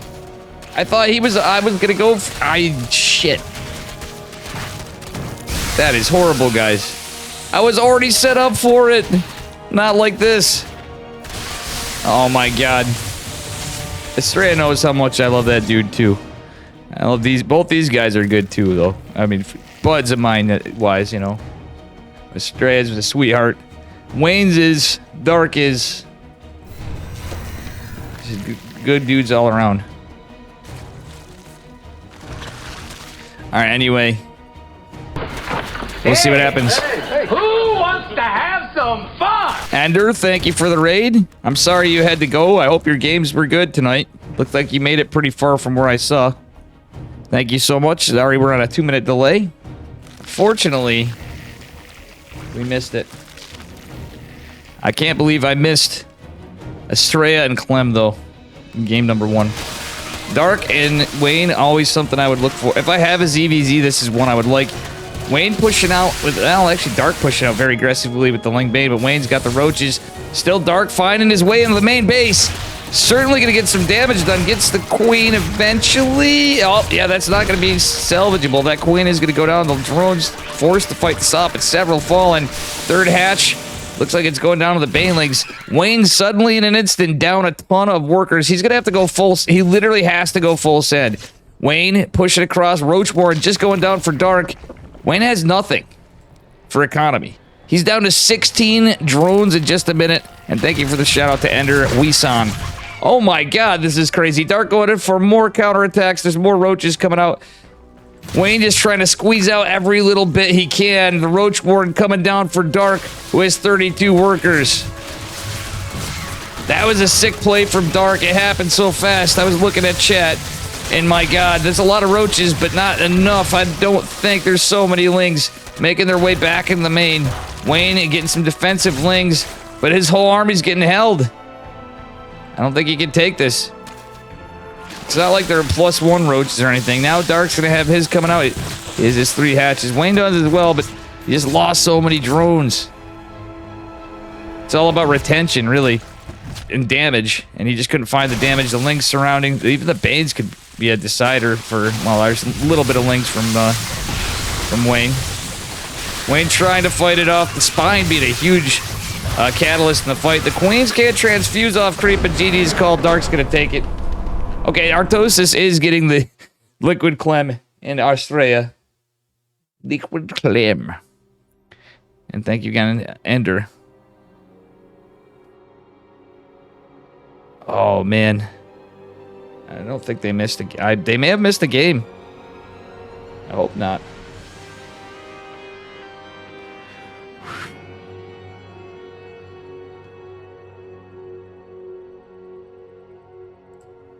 All right, we're going to go to game 3.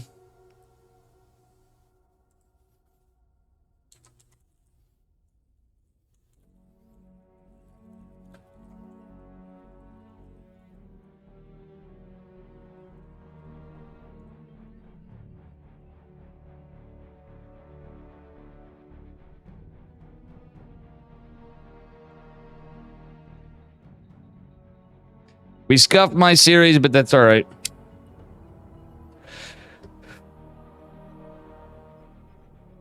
Guys, this is pretty crazy. Wayne took the first game. We missed it.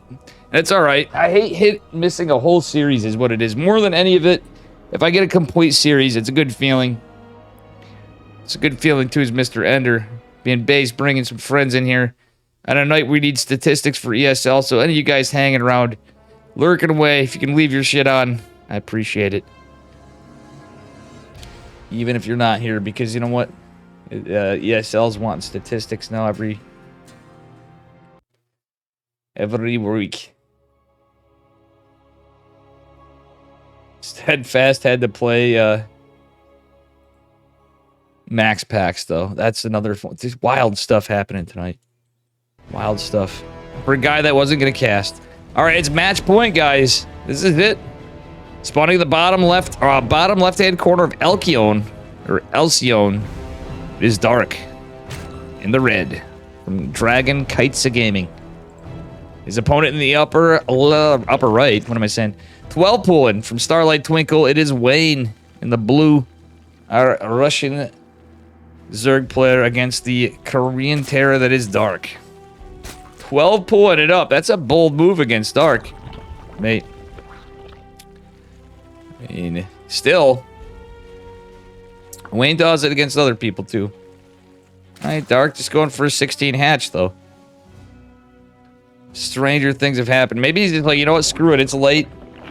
We're playing against Dark. Like, Wayne is a really good Zerg player too. Truthfully. Very good Zerg player. All right, let's see what happens here.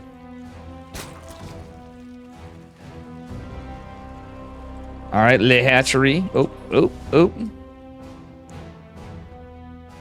Going down for Wayne. So it's just the 12 pull hatch, but he's going to go out with 8. Yeah, usually you don't invest too much in Lings in a 12 pull in ZVZ, as you would against Zerg or Protoss. Or against Zerg or Protoss. Terran or Protoss. Terran, you're usually doing something cheeky like a Roach Rav. Like, when would you 12 pull a Terran? Answer is you're usually doing something really dicey. It would not usually be a 12 pull. There is like a technically a really all-in stupid Roach build. It was a Roach Ravager, but you know, the Ravager got nerfed just a smidge. I bet you that would hit. That little bit of time would make a huge difference in such an all-in. Alright. Ling's putting a lot of pressure on. I don't think it's going to do much. He's just going to soften up the hatch. And it is a drone pull. Well, he's forced the drone pull. Because you have to keep the hatchery here. You can't let this go uncontested. Good reaction from Dark, though. He's waiting for the Lings to come out as well. Lings coming out in the fight. Drone's going to have to fight. There's a lot of lost mining time for Dark, though, at the same time. So behind it, Wayne... Look at Wayne's economy, though. Wayne's, like, really economically fucked. But the lost mining time kind of adds up. It's a little weird. Like, if you can make something happen, it's good. There is still some mining for Dark. That's the problem. Like, look at the income. All that time. Oh, Wayne with the misclick. He may lose this Overlord, guys. He's going to want to hide it there for a bit. No, he's going to try to get away. Okay, the creep tumor is going to spread. Dark's going to chase it down. Wayne in some trouble right there. Dark making his way across the map as well. Wayne just getting his gas. The Dark's actually in a pretty good spot. Wayne losing the Overlord is massive. Truthfully. Absolutely massive. Number 69, nice. Pog Squirrel, Mr. Gene Sim. I'm sorry I didn't say hello, Gene. Hope you're doing good. Alright, Ling's putting a little pressure on. Yeah, that's a dead Ling right there from Dark. Dark gets a little scout. Wayne is caught up on workers, but it's looking pretty good for Dark. Dark. Oops, sorry. Wrong key. No metabolic boost for Dark just yet. He's actually off gas completely. Dark's probably going to set up for roaches or something. Or maybe even mutas. That sounds crazy. Thanks for the follow, Arcane. Arcane 1129. Thank you, thank you. Metabolic boost coming down for Wayne with an Evo chamber. Getting another extractor. Dark getting his as well. Let's see what happens. I'm not too sold that this is going to be too much. All right, Wayne going for the Roach Warren. I think Wayne's going to go for a Roach...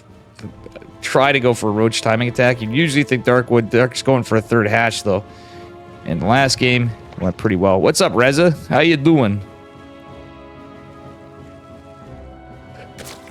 All right. Mr. Reza in the house. Super cuck bastard is here. Aye. All right, anyway. +1 ranged attacks coming down for Dark. Carapace for Wayne. Okay, it's one of these kind of fights, but Dark has the third hatch. Wayne started his Carapace. Now they're about the same. They both had a similar idea. Wayne's going to have a later third, which could be in jeopardy.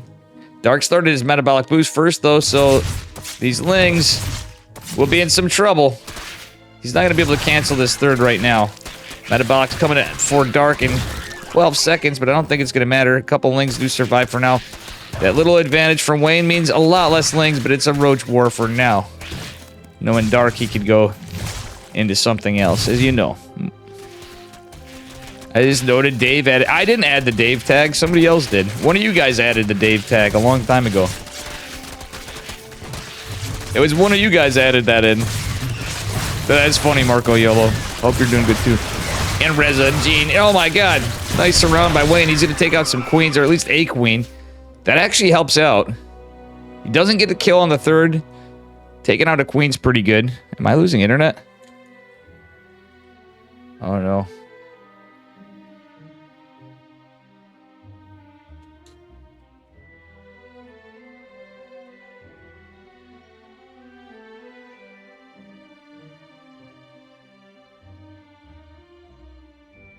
You seem a little nuts to me, Georgian Beta Jeans. Yeah, the Pog Squirrel.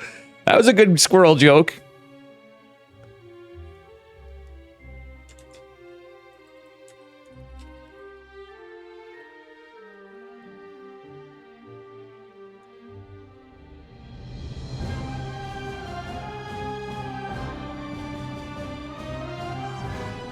That was a good one.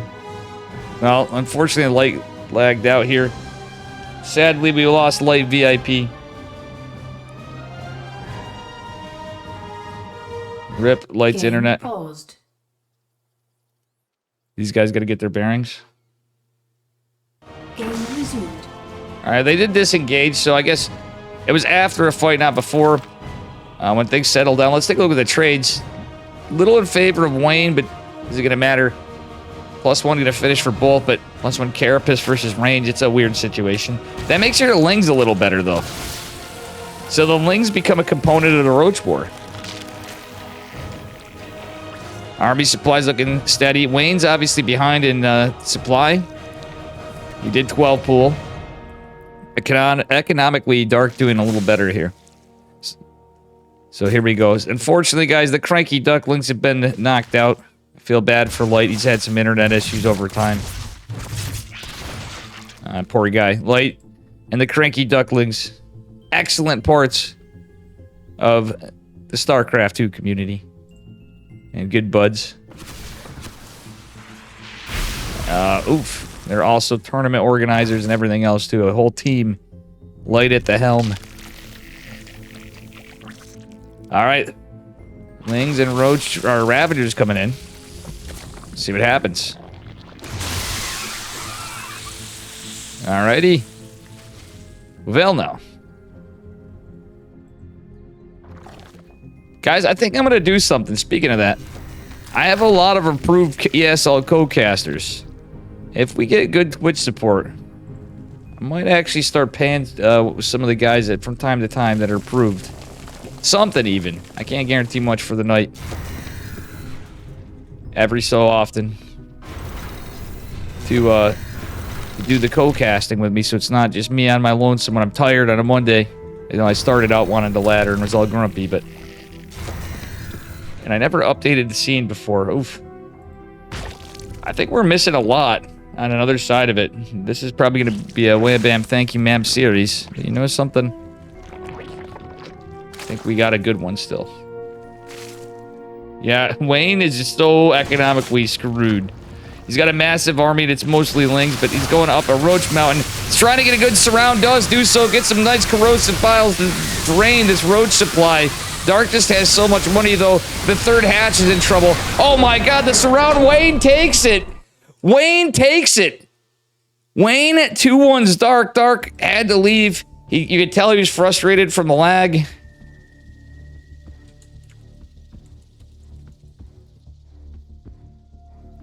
Wayne, 2-1's Dark. Oof.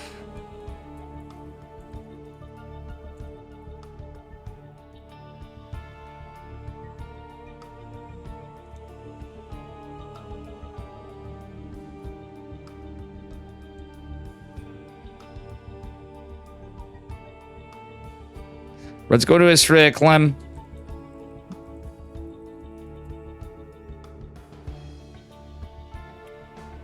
I didn't update my thing even. I didn't have time.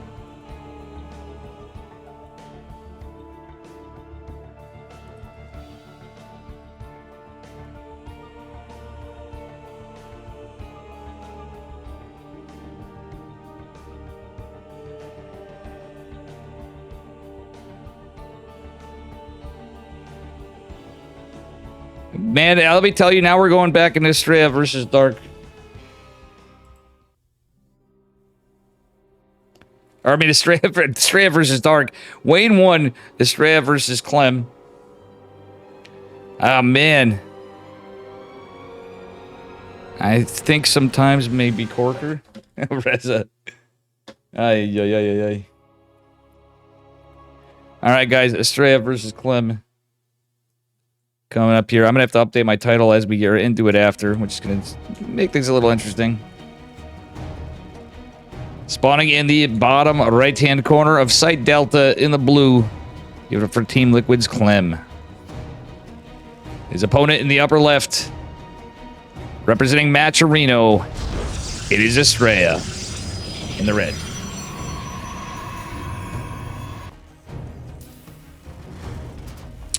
Alright, we'll see what we get. Shit, we didn't get Zombie Grub in here. She might be going on to something else anyway, because Wayne was up there. Crazy stuff, though. I feel like a jerk, as I just hopped the lobby. I didn't even think. I just realized that. I'm always looking out for everybody else. But not this time, because I fucked up. It's alright. It's Monday. CGB fine, I'm sure. Feels bad, man. Alright, anyway. We're off to the races. Pretty standard opener.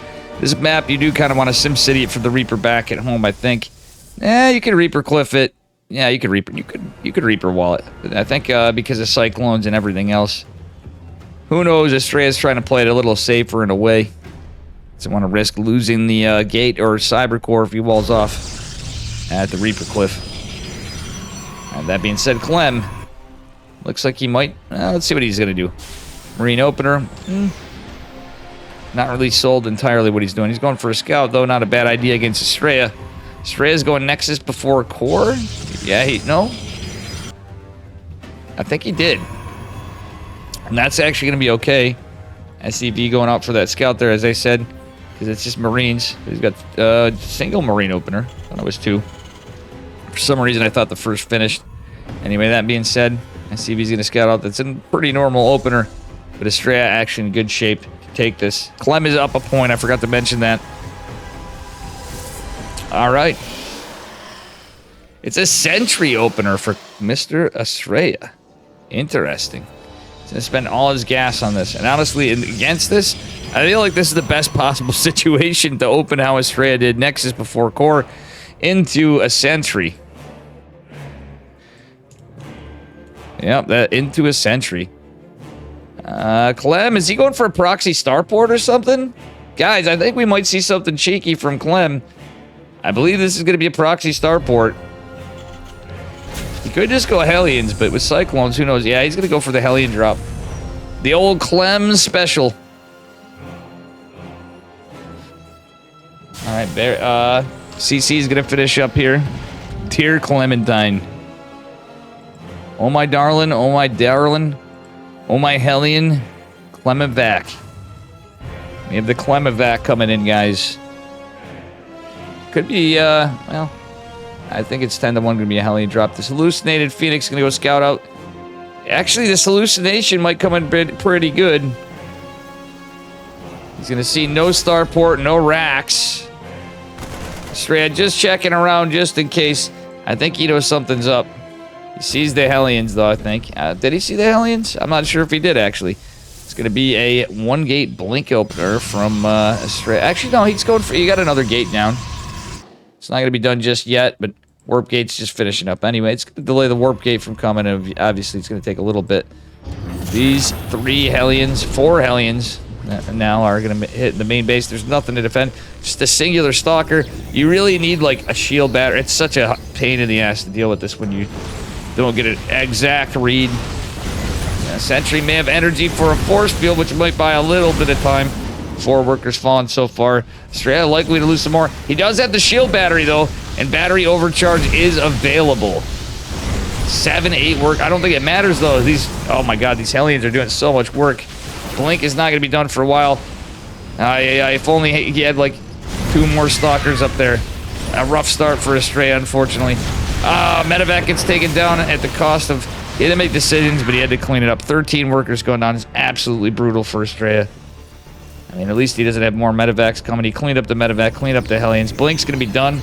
He has to get some information, and he has to get some damage. That being said, the Observer's coming out. It is going to be a Marine tank push follow-up. I'm sure of it. STEM just starting now on the tech lab with the barracks. eBay going down.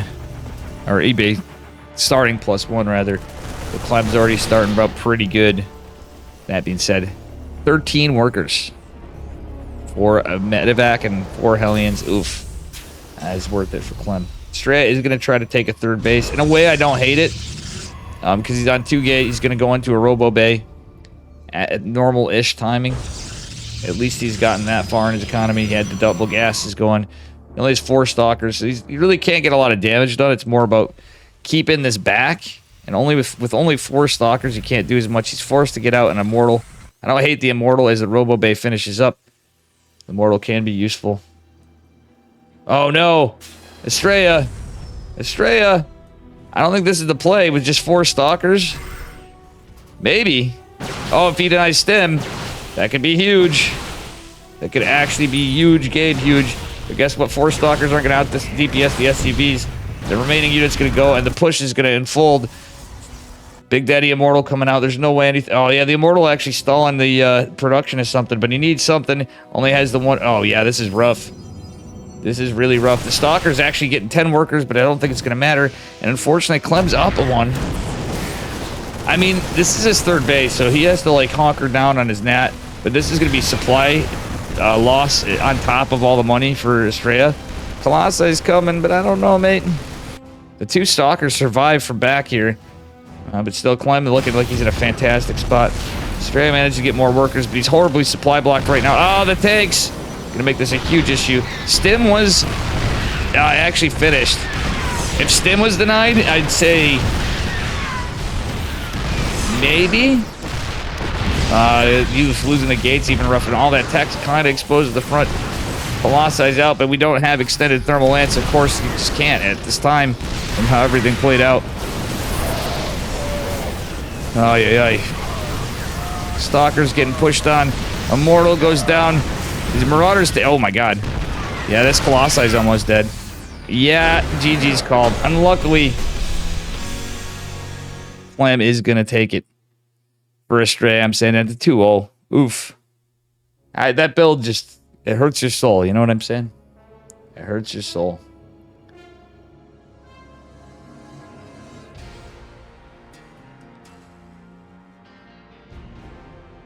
All right, guys. Getting on to it. See what we got on the bracket. I mean, Clem's really good, too. Sucks if you were in the quarterfinals even, because you make it to the semis, you at least make some money. Dark getting eliminated, too, is rough. Max Pax versus Wayne going on.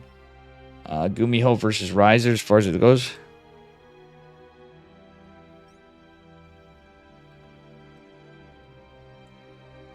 So Clem's going to go on to fight the winner of Gumiho versus Risers, I'm assuming.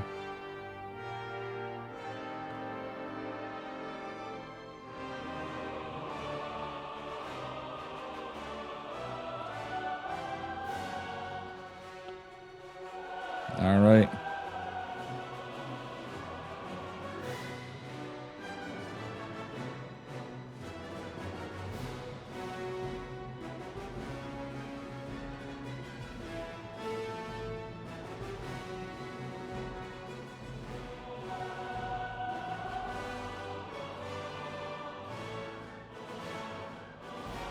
All right. Well, guys, we're going to see what happens here. We got to wait for our next match.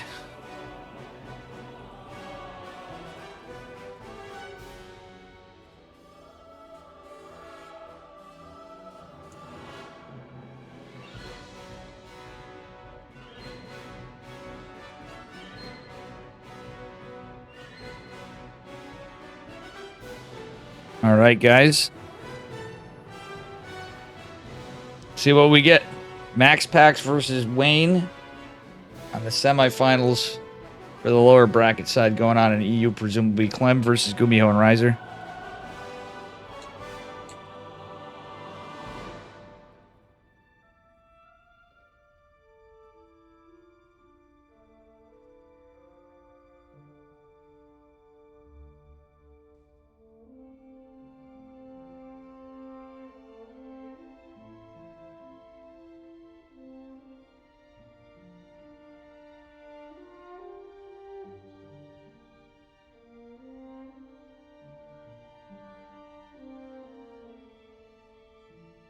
Oh shit, did Zombie Grub stop casting because of that?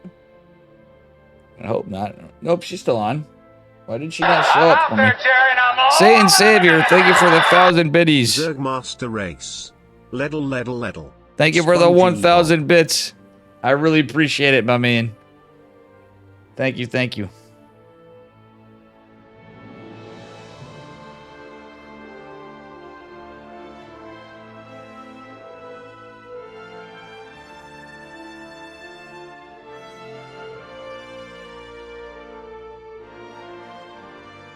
All right.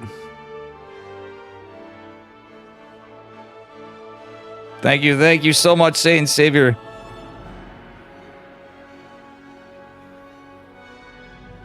I'm gonna run an ad because it'll pause pre-rolls.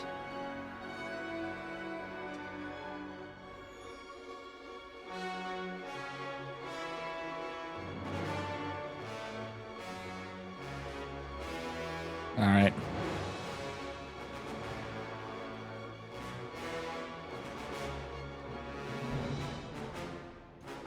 Let me check.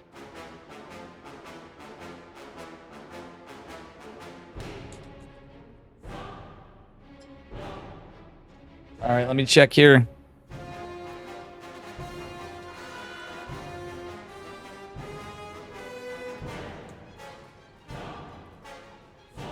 I'm messaging on Discord.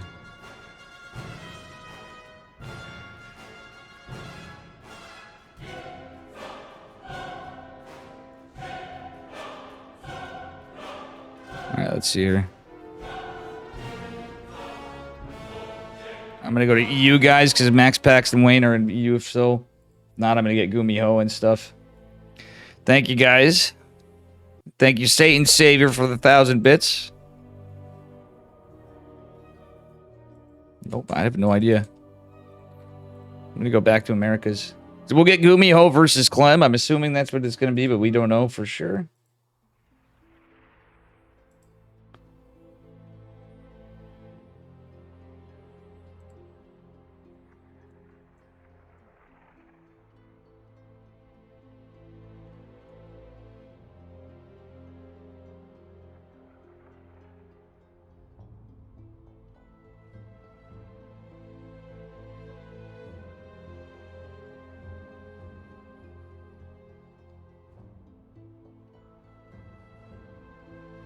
Ay, ay, ay, ay, ay.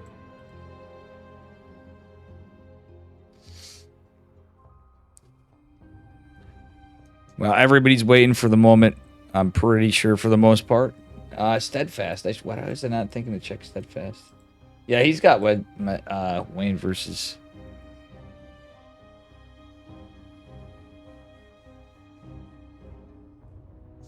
Wonder who's got Gumiho. Nobody's got Gumiho.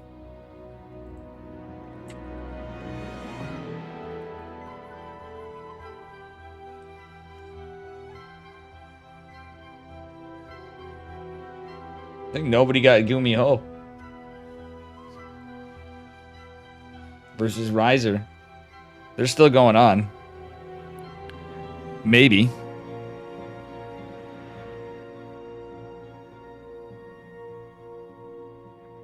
Let me take a look.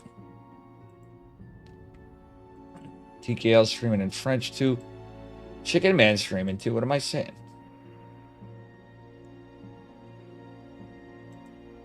He was streaming. Ha!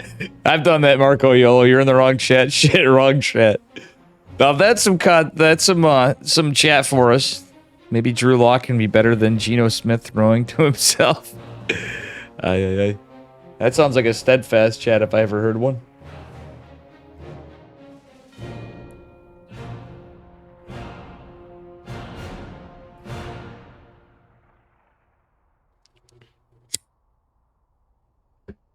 All right. Wayne versus Max Pax. Chicken Man got it.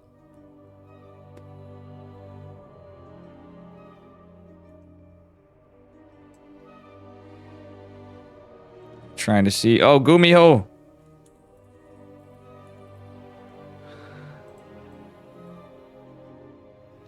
We got Paw Gumiho, guys.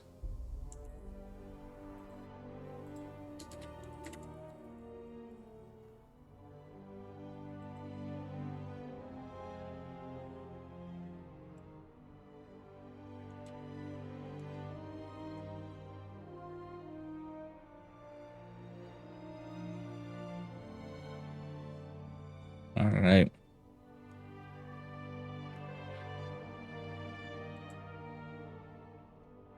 Gumiho versus Clem versus Gumiho. TVT.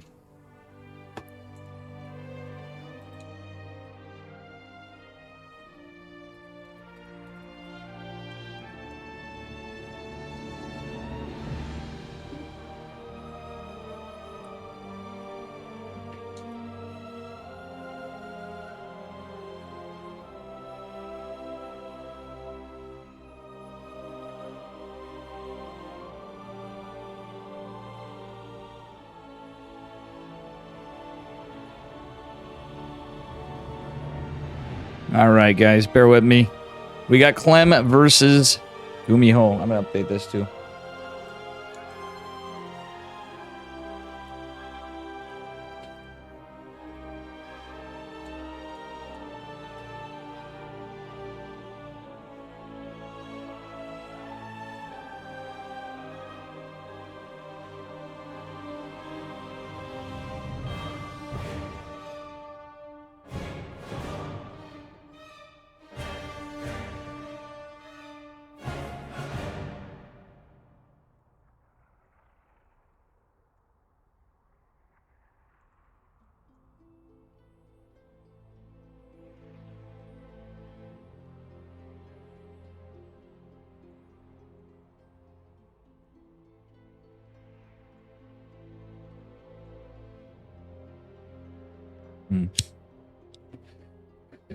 He prefers it if you call him Studfast, for sure.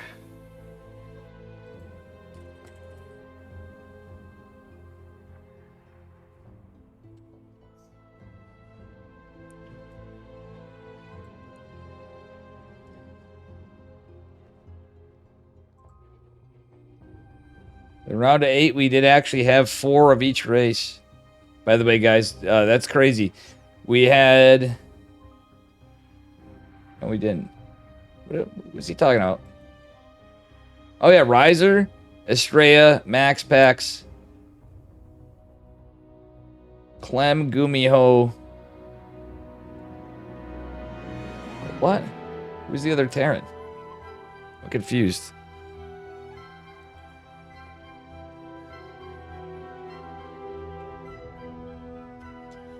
All right, guys. But anyway, we're getting once these guys veto, we're getting into it. I want to look at what memes Yeti sent in the meantime on my phone.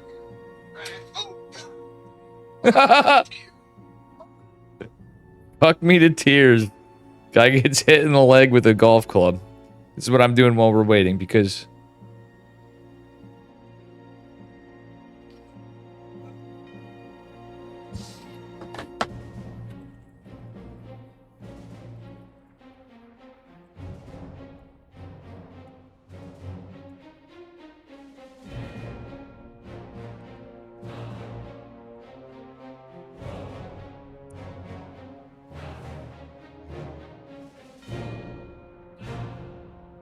Guys, we are in a TVT. Clearly, Terran is overpowered. If only Terran could win in a PvP, a TVT, you know?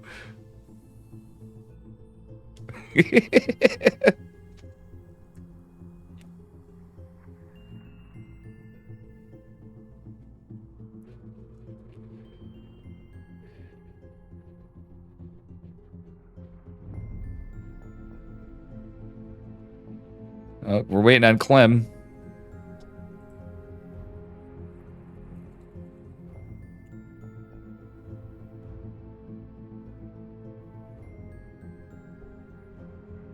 We have a best of 5 with 9 maps, by the way, at the end. To veto off of.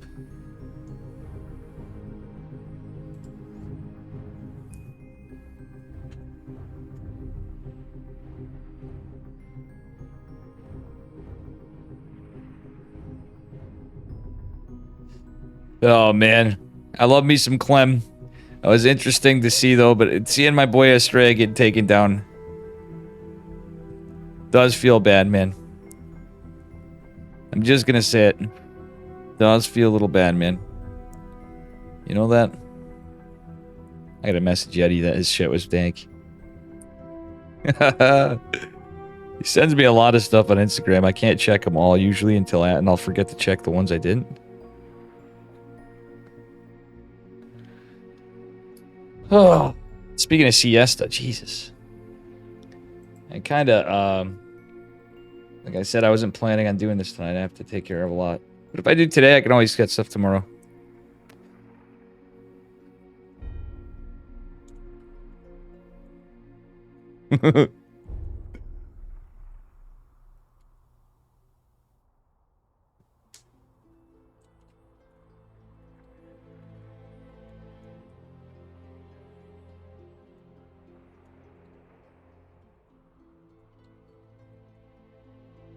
Imagine Terran.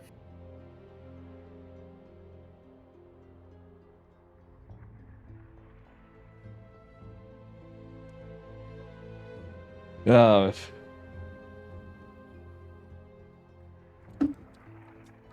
Damn. Exactly. Imagine Terran. It's gonna be a good one, though. Climate Gumio, I'm excited for it.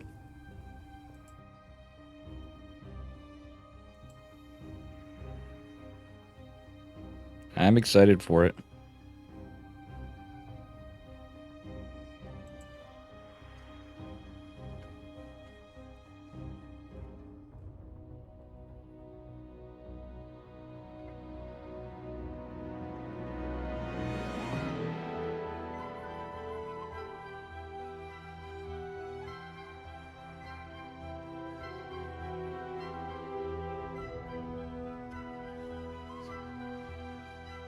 right. Well, we're just waiting for the vetoes because there was a lot of maps to veto. 9 maps, so it's a lot different. I know it's a little bit of a pain to wait for things, guys. I'm not doing any... The 2-minute delay, you know, makes things a little rough.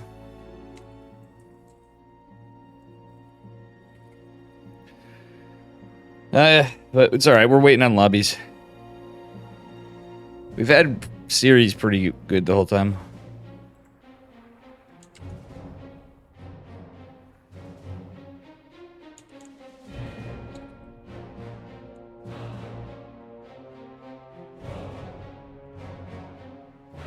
Yeah, it's gonna take us all... everybody's got the weights, though, in between. At least how stuff goes.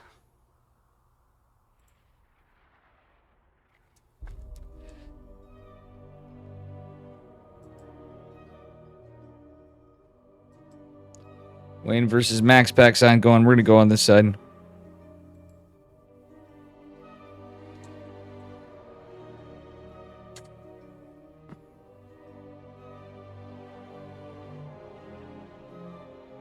Clem and Gumiho. 2 nice guys. Duking it out.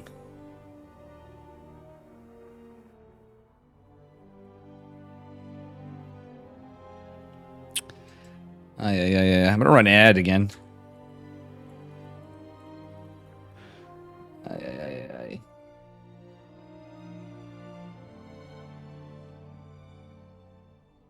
I can't run. What the fuck?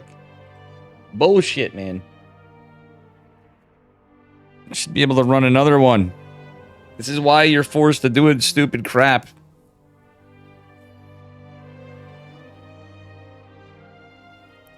This is just why. They're almost done vetoing.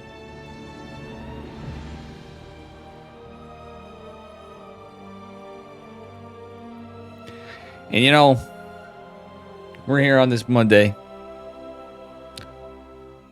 They have to veto half the entire StarCraft 2's ladder pool since 2015. Alright? No, I'm just kidding. It's not that bad. But, you know. Alright, Alkion. We have our first map. Clem versus Gumiho. How you doing, Fresh Coffee Bot? Doing well here. Hope you're doing well. I realize you're smoking. No wonder I had a disclaimer. Reminds me of being back in my mom's GMC in the 90s. Nice. That is pretty funny.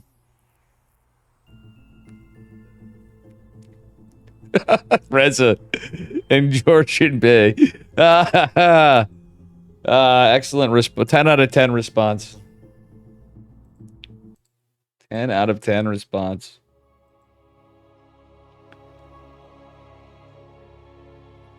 All right, guys, we finally have a game.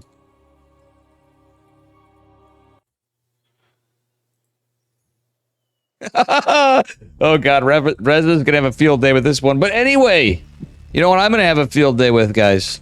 These do. Spawning in the bottom left-hand corner of Elkion. From Team Liquid, give it up for Clem in the blue. Elkion, whatever the fuck. I forgot. It's Greek, I think. His opponent in the upper right. From Team Liquid, it is Clem. Starting things off spicy, going for the 2 racks Reaper. Is it going to be 2 racks? He's going to have 3 racks. Let's see. Clem. In it to win it. Wanting to get some blood on Goomy God. Goomy God. He's going to start his barracks right away. No, he's going gas first. Oh, that's Clem. Actually, sorry. Goomy Ho's the one proxy 2 racks. What am I saying, guys? Brains, we're giving them away for the everyday low price of $39.95. Clem going gas before barracks. That's actually rough because guess what? This barracks is going to be done hella faster. That Reaper's going to be out way fast. Goomy Ho's going right for it. Usually wait for 2 Reapers, but honestly, either case, getting the first one out even could be quite annoying for Mr. Clem. Gumiho has his first gas, taking his second gas down behind it. He's going to need a supply depot eventually, but he needs to make sure he has money for his Reapers. Yeah, right now he's just Trying to get there. Clem has the money for a CC. He's probably going to go factory first, I would imagine. EPT. Oh my god, is it going to be a Reaper fast expand? Uh-oh. Clem still takes it. On the low ground. That looks sus. I don't think Clem noticed it. Gumiho cheeked in there. I thought he saw it, but maybe he didn't realize. ICV's going back home to mine. Gumi God. Getting that second supply depot. He is going to have his Reapers out. Clem is going Reaperless. Uh-oh. Uh-oh, guys. Uh-oh. Oh, shit. You found my proxy, but guess what? It's a little too late. The proxy has been revealed. The Reaper's going ham on this. Oh, no. Clem did get a Reaper out. Never mind. I thought he was Reaperless. I don't know what I'm saying. It's a crazy fight, though. Gumiho needs to at least delay this natural. Get some work in. The factory is going to complete. Only 2 workers fall in a bunker going down as well. It's pretty good for Clem. Gumiho getting a factory behind this on the other side of it. And still coming in with the 3 Reapers. Oh no, Gumiho with a little bit of miss micro. Still is going to get some more workers. Clem's starting to lose some workers pretty hard here. Marine going to go down. One of the Reapers gets taken down. Now, that's pretty nice for Clem. Still, Gumi God going in here, delaying mining. Cyclone's on its way, though. That could be a problem for Gumi God. The Marine and the Reaper in the bunker. It's going to be nice, too. Okay. The CC's still going on. Gumiho, you're forgetting about the CC and the low ground. He's starting his own. He's going to be quite late on that. Still, if he gets more worker kills before the Cyclone gets out. Actually, how do Reapers do against the Cyclone now? Pretty good.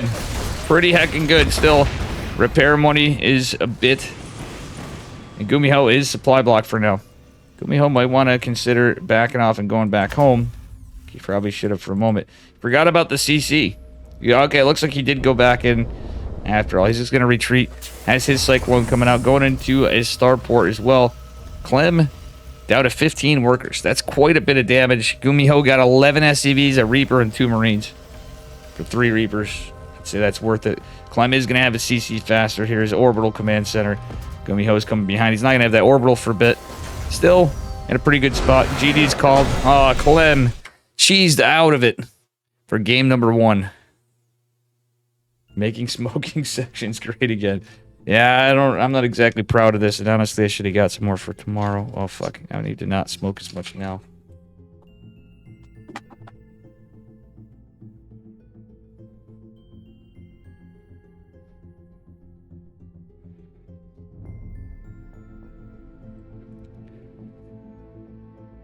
All right.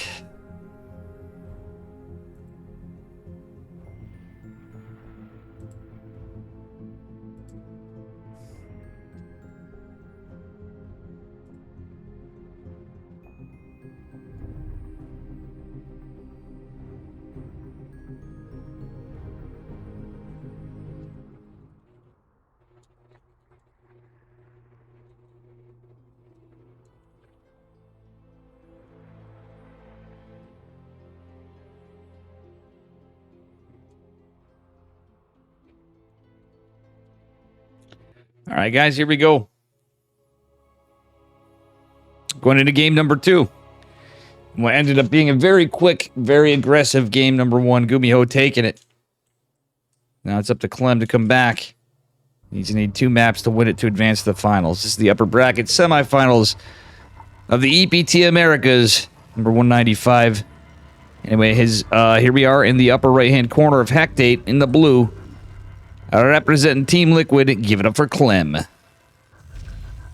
His opponent in the bottom left, in the red, give it up for Gumiho. Fighting strong. Gumiho, who just won, or he actually made it to the finals of KSL this week. We had a little lapse in Dark and Hero Wars. The Dark Hero Power Hours, some call it. The Korean Starcraft League. Good to see Gumiho still doing pretty well here. Clem, can our Frenchman take it? Mr. Clem. Man, I'm still feeling bad for Estrella there. That was a Rough game 2. I didn't see game 1, but game 2, oof. That Hellion build. That Hellion build is rough. Clem do be pretty good at that. Alright, so double gas from Gumi Ho. Clem going for 2 racks Reaper. One of them is Proxy, one of them is not. Proxy one's going to come a little after. So either way, I think it's going to matter. Reaper starting at the same time. I mean, it doesn't matter. It's 2 Reapers. One's going to reinforce sooner. It's going to be a 2 Reaper push. Gumi Ho getting a little taste of his own medicine, so to speak. Both of them with double gas hatch. Gumi Ho getting his factory down. I don't hate it. Neither Reaper is down. So this factory could come up. Gumi Ho's not scouting at all. He is going to send the Reaper out to scout, and that could be a bit of a problem. I mean, it could be good, but it could be a problem. Cheeky location for Clem to put this barracks. Gumi God traversing the bridges with his Reaper, just seeing what's going on here. Alright. Alright, Reaper and SCV pushing in. That is going to be an expand on the low ground from Gumi God. The SCV going to be a factor here. Nice raise on the supply depot there. Gumi Ho's going to have to come back home. Clem kind of pushing on the side. Gumi Ho, are you going to go back to the other side of it? Oof. Reaper coming down here. Another Reaper's coming out. The Cyclone's on its way. Aye, aye, aye. Reaper's in it for blood from Clem. Another Reaper going to join soon. Gumi Ho out of position looking for the proxy. Actually, the SCV's getting some good work. 3 do fall. Another one on the side is likely to... Right there after. That's Clem's. Alright, here we go. Cyclone's out. It's not like the Cyclone of old. It's gonna... Oh my god, does it take a beating compared to before? Genie's called. Clem takes it. Man, they're just zipping through these games, powerhousing it. In the meantime, what else is going on? Max Pax is taking a game off Wayne. Looks like he's pushing in pretty... Wayne's looking like he's in a good supply. On the other series. Damn! Cyclone don't do shit to Reapers now.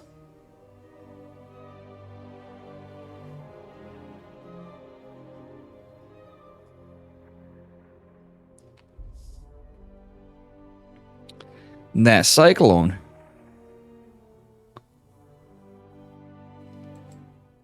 That slow Cyclone do be lit.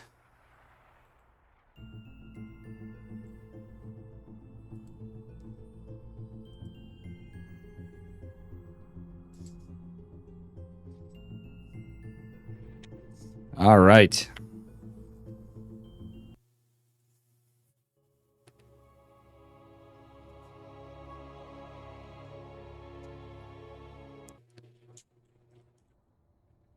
Match point, guys. This is going to be another proxy rack spawning in the bottom right-hand corner of Oceanborn in the blue. From Team Liquid, give it up for Clem.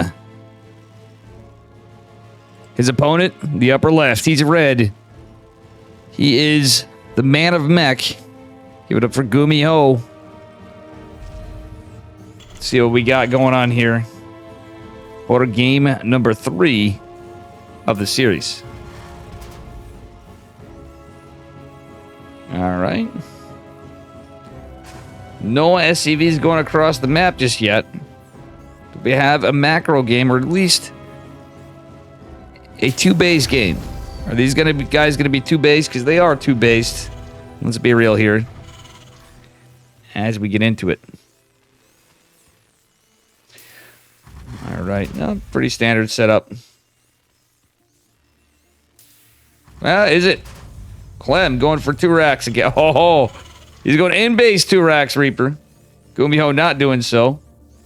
I wouldn't hate a scout. I really wouldn't hate a scout. An SCV scout would be huge in this game. Liquid Clamato Caesar Sunday. Yeah, there you go, Georgian Bay. For the Caesar drinks.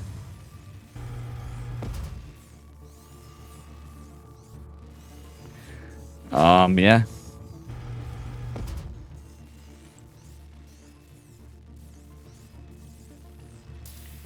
Well, see what we get.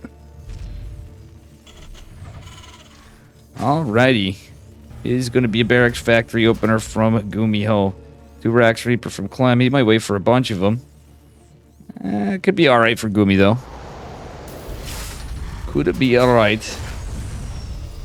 I almost hope he gets for a Hellion. Like, that's the thing that everybody's going to want to make that Cyclone. But realistically, I almost feel like a Hellion is still just as good as gold in TVT.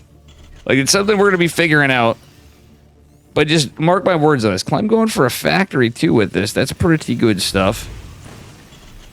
I mean, that's pretty normal stuff, but still. I really wonder what the Hellion would do differently. The Cyclone seems to take longer. It's slower. The Hellion's good against Bio. Reaper Hellion's always a standard comp. Gumiho on the high ground is going to see this.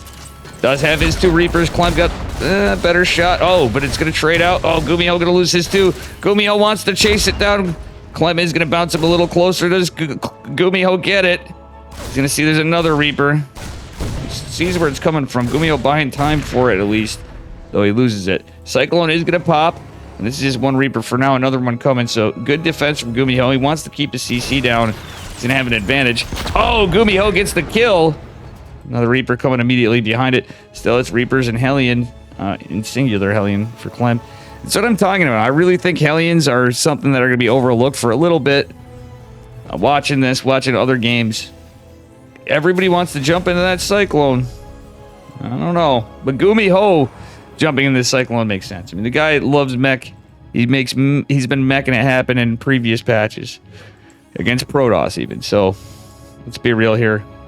Gumiho knows what he's doing. That way being said, Clem going for... Oh, no, Gumi going for the medevac. Alright, we'll see what happens here. We got Marines coming out. And another Hellion coming for Clem. Clem going for a Cyclone of his own. Getting a tech lab on the barracks. He's going to have fast stim. Yeah, it's going to be, I think, a 2-1-1 follow-up. I usually like those. Gumiho going for his tank, though. Oh, he's going for a little Marine drop. Oh! That's the thing about these patches. These guys are practicing, too, as they're playing. I'm sure they have been, but still, it's pretty wild to think. There were a few days for NA for it to be on. It seems like this patch has snuck in on us. All right. As we get into it. Valdau.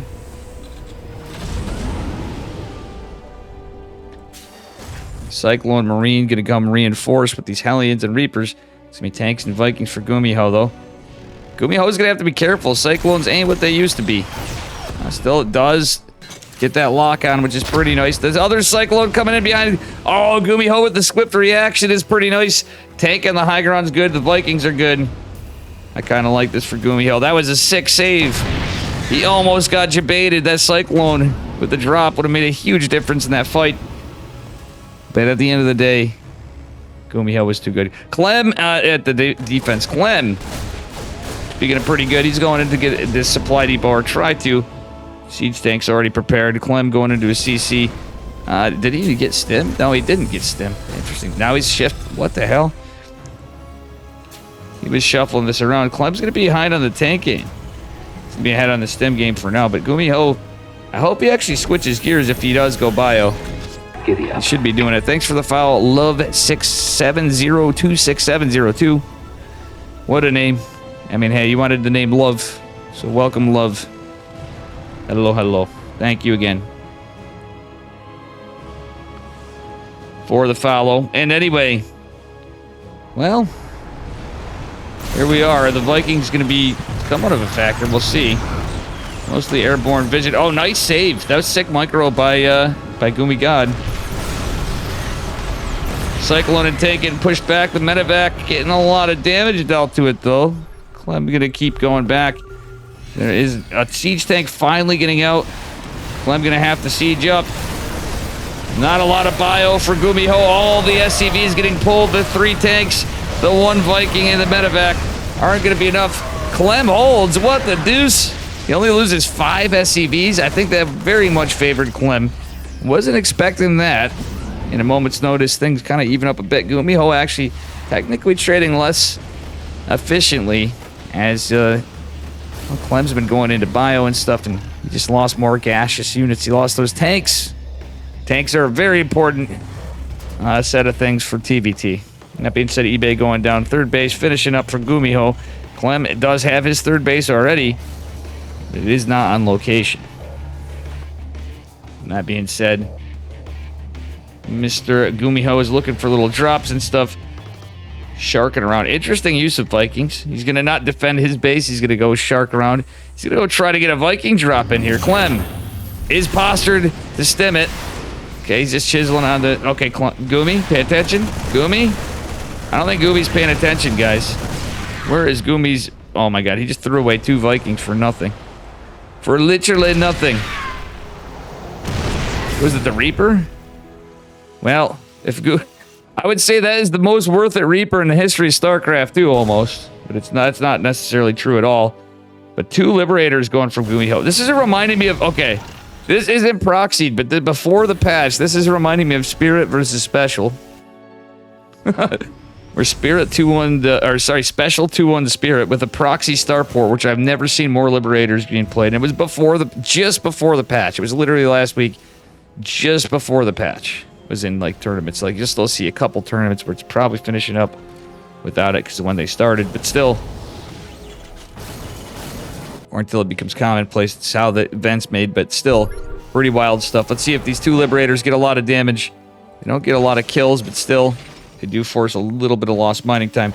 Clem is postured in his third. Oh, the tank's dropping. The medevacs don't go down to the Vikings. And there's a lot of stem bio here. Hellions coming in. Gumiho was going mech behind us. I forgot to note. Infernal Pre-Igniters be damned. I think they're going down to tanks. Do they hold this? I don't think so. The man with gun, good unit. There's just too many. 23 SCVs falling. I think Clem's about to break out and do this. Gumiho. Oh my god, if he loses his third, that's 100% sure. Clem leading 20-something workers. Not looking good for him. How you doing, Rigatron? Yes, I still am. I know what I said. Alright, good to see you. Oh my goodness, this is rough. Gumiho did go mech, and he's gonna be punished for this. Still, he's getting some Hellions. Infernal Pre-Igniter's not done yet. Imagine if it was. SCV surrounding. Clem's had really good defense. His use of workers was good. His timings were good. Some of it was a bit of luck, I felt, in Gumiho's positioning, though. Gumiho went from being in what I thought was a really good spot to a very tenuous one right now. He's catching up on workers a little bit by catching that little bit of pressure down here with the Hellions was nice. If Infernal Pre-Igniters were done, it'd be good. Wasn't the case. Clem's on 1-1. Gumiho going into 1-1 for his mech. But he's way down in army supply. 4 tanks, 2 landed Vikings. A bunch of Vikings on the ground. But oh, man. Gumiho losing the Vikings now. Okay. Gumiho has so many tanks, though. It's actually working out okay for the moment. If you can get these medevacs, man, that's a good move. Tank is going to go down after all. Gumiho needs to pull these SCVs back. Oh, nice save by Clem with the medevac on that tank before Gumiho losing a Viking. Gumiho holding with little. Few units, but he's showing how strong tanks are. Clem is leading in supply. It is bio. And bio with upgrades is strong. Going into 2-2, Gumiho having the 1-1 on his tanks and everything else with vehicle plating and weapons. He's going to have some literal tanks of tanks. He has built another factory and is dropping 2 more behind it. Gumiho still unable to mine on his third base. Oh no, he is mining on his third base, what I was saying. He's just starting his 4th. Clem's taking his on location. How the tables have turned. The Vikings are scouting this out. 1 Marine chasing him down. Gumiho sees that he's breaking the rocks. Clem taking a 5th base as well. Capitalizing on this income lead he had for a little bit. Gumiho did have the economic lead, but he lost so many workers and stuff. He's had to catch up, but he's made it a little bit of a footing for himself. The question is Mech going to win versus Bio? Is Clem going to take it for France? Where's our Korean StarCraft player? Gonna make it happen. Oh, is he gonna scout these tanks? Gumiho! He could have actually dropped. I mean, I know there's a lot of bio, but he could actually have dropped like a Viking to jabate it. Oh, that's rough. He needs his gas. 4 CC's going down soon, but look at Clem's already there. He's already mining off of it. That's really good for Clem. 81 workers. Oh yeah, it is Yeti, but still, like, It's brittle, but at the end of the day, Gumiho held that. The tank positioning was so good. And Clem just didn't have enough before. So he's still in it. Clem's looking really good, though. Look at his supply. Mech just takes so long to establish. And when you're not able to mine to keep that income flowing, it's like this shit costs 150 each unit. You know, 100 here, 100 there, whatever you got going on. It's a lot of gas. Comparatively to bio, obviously. And a lot of problems. But anyway, there's nothing to defend the main base for Gumi God. This is looking scary. That 3 medevac drop is now something of a menace. There's nothing in production for Gumi Host. There's nothing popping. Nothing there to protect it. A couple Vikings and a couple Hellions. That's about it. But there's Marine Marauder with these medevacs. And what's even more scary is these upgrades for Gumiho could be denied just... Oh, I mean, all of it's scary. GG's called. Clem just takes it. I didn't even see the others fight because we knew this was going to be a big deal. There was so much Clem, so little Gumiho. Welcome, Caveman and Yeti Spaghetti. Yeti, I tried responding to you. Yeah, Clem playing a little like Beyond right there at the end of it. He's just like, you know what? We're just going to YOLO some medevacs in. You finals. They're about almost 8 minutes into game number 3 of Max Packs versus Wayne. Still, Gumiho played pretty good. Clem played pretty well, too. Some decision-making stuff. I kind of wish Gumiho played bio in that game.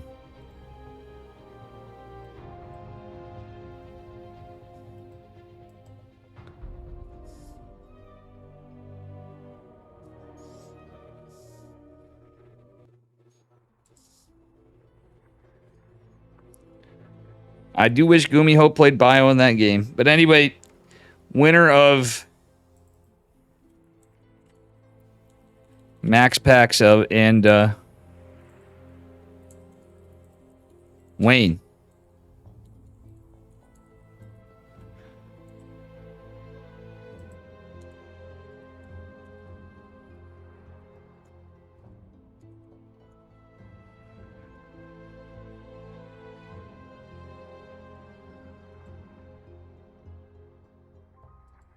Finals.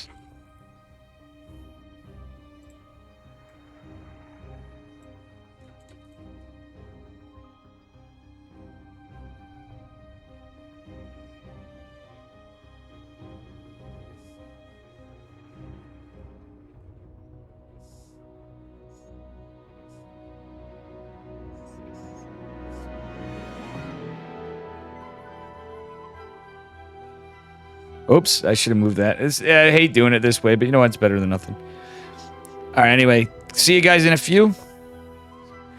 I'll be right back. They're 8 minutes in the game. Thereabouts, a little more, a little less. Oh, wait, they're done?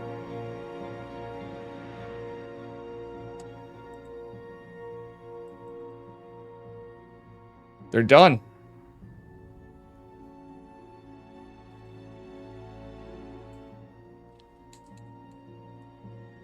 Oof, Wayne almost did it. He took a game off Max Packs.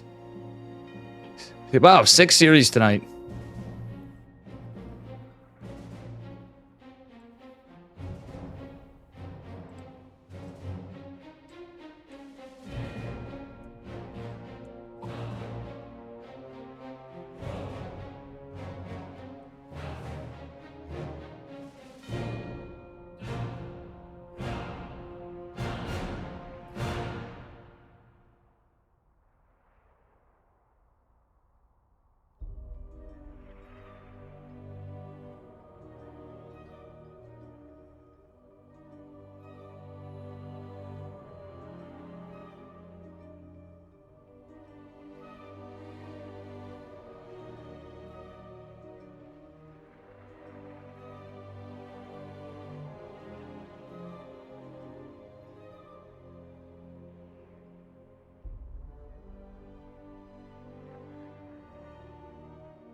All right, guys, we're getting into it. They got a while to veto.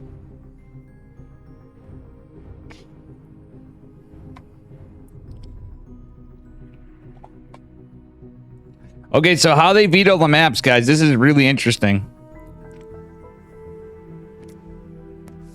You got Dave on the big screen?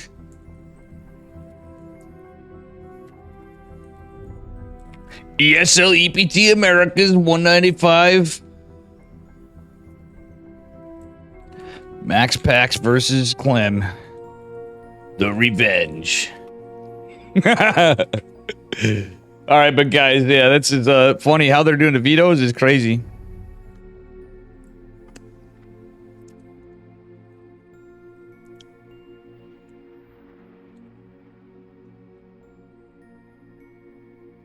Oh.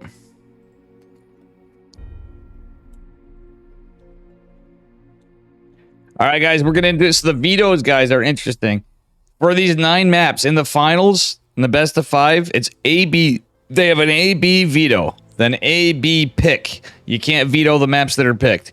A-B veto, A-B pick.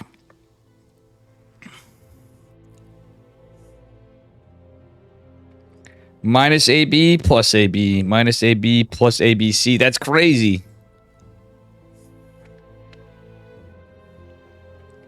So we get crazy map picks. Very cool stuff.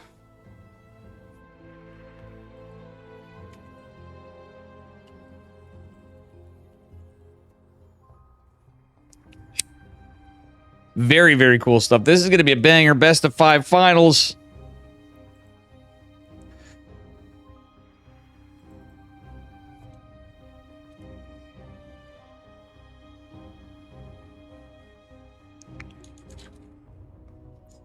Best of 5. Yeah, this is cool stuff.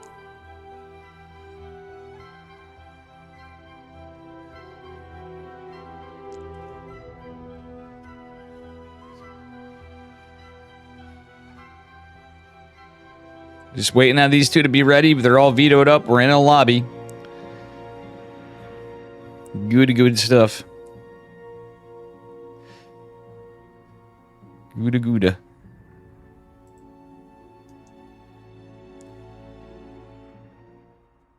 Cool tournament. I wish I didn't scuff up my series how we were covering it.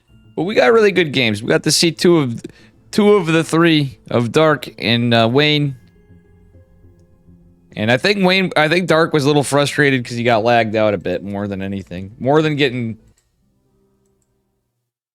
defeated manner that he did. I think it had to do with that lag out. Poor Light lost his internet and stuff. Nothing against him. That happens. People lose internet. Caster loses internet. It's going to mess with the players. It's unfortunate.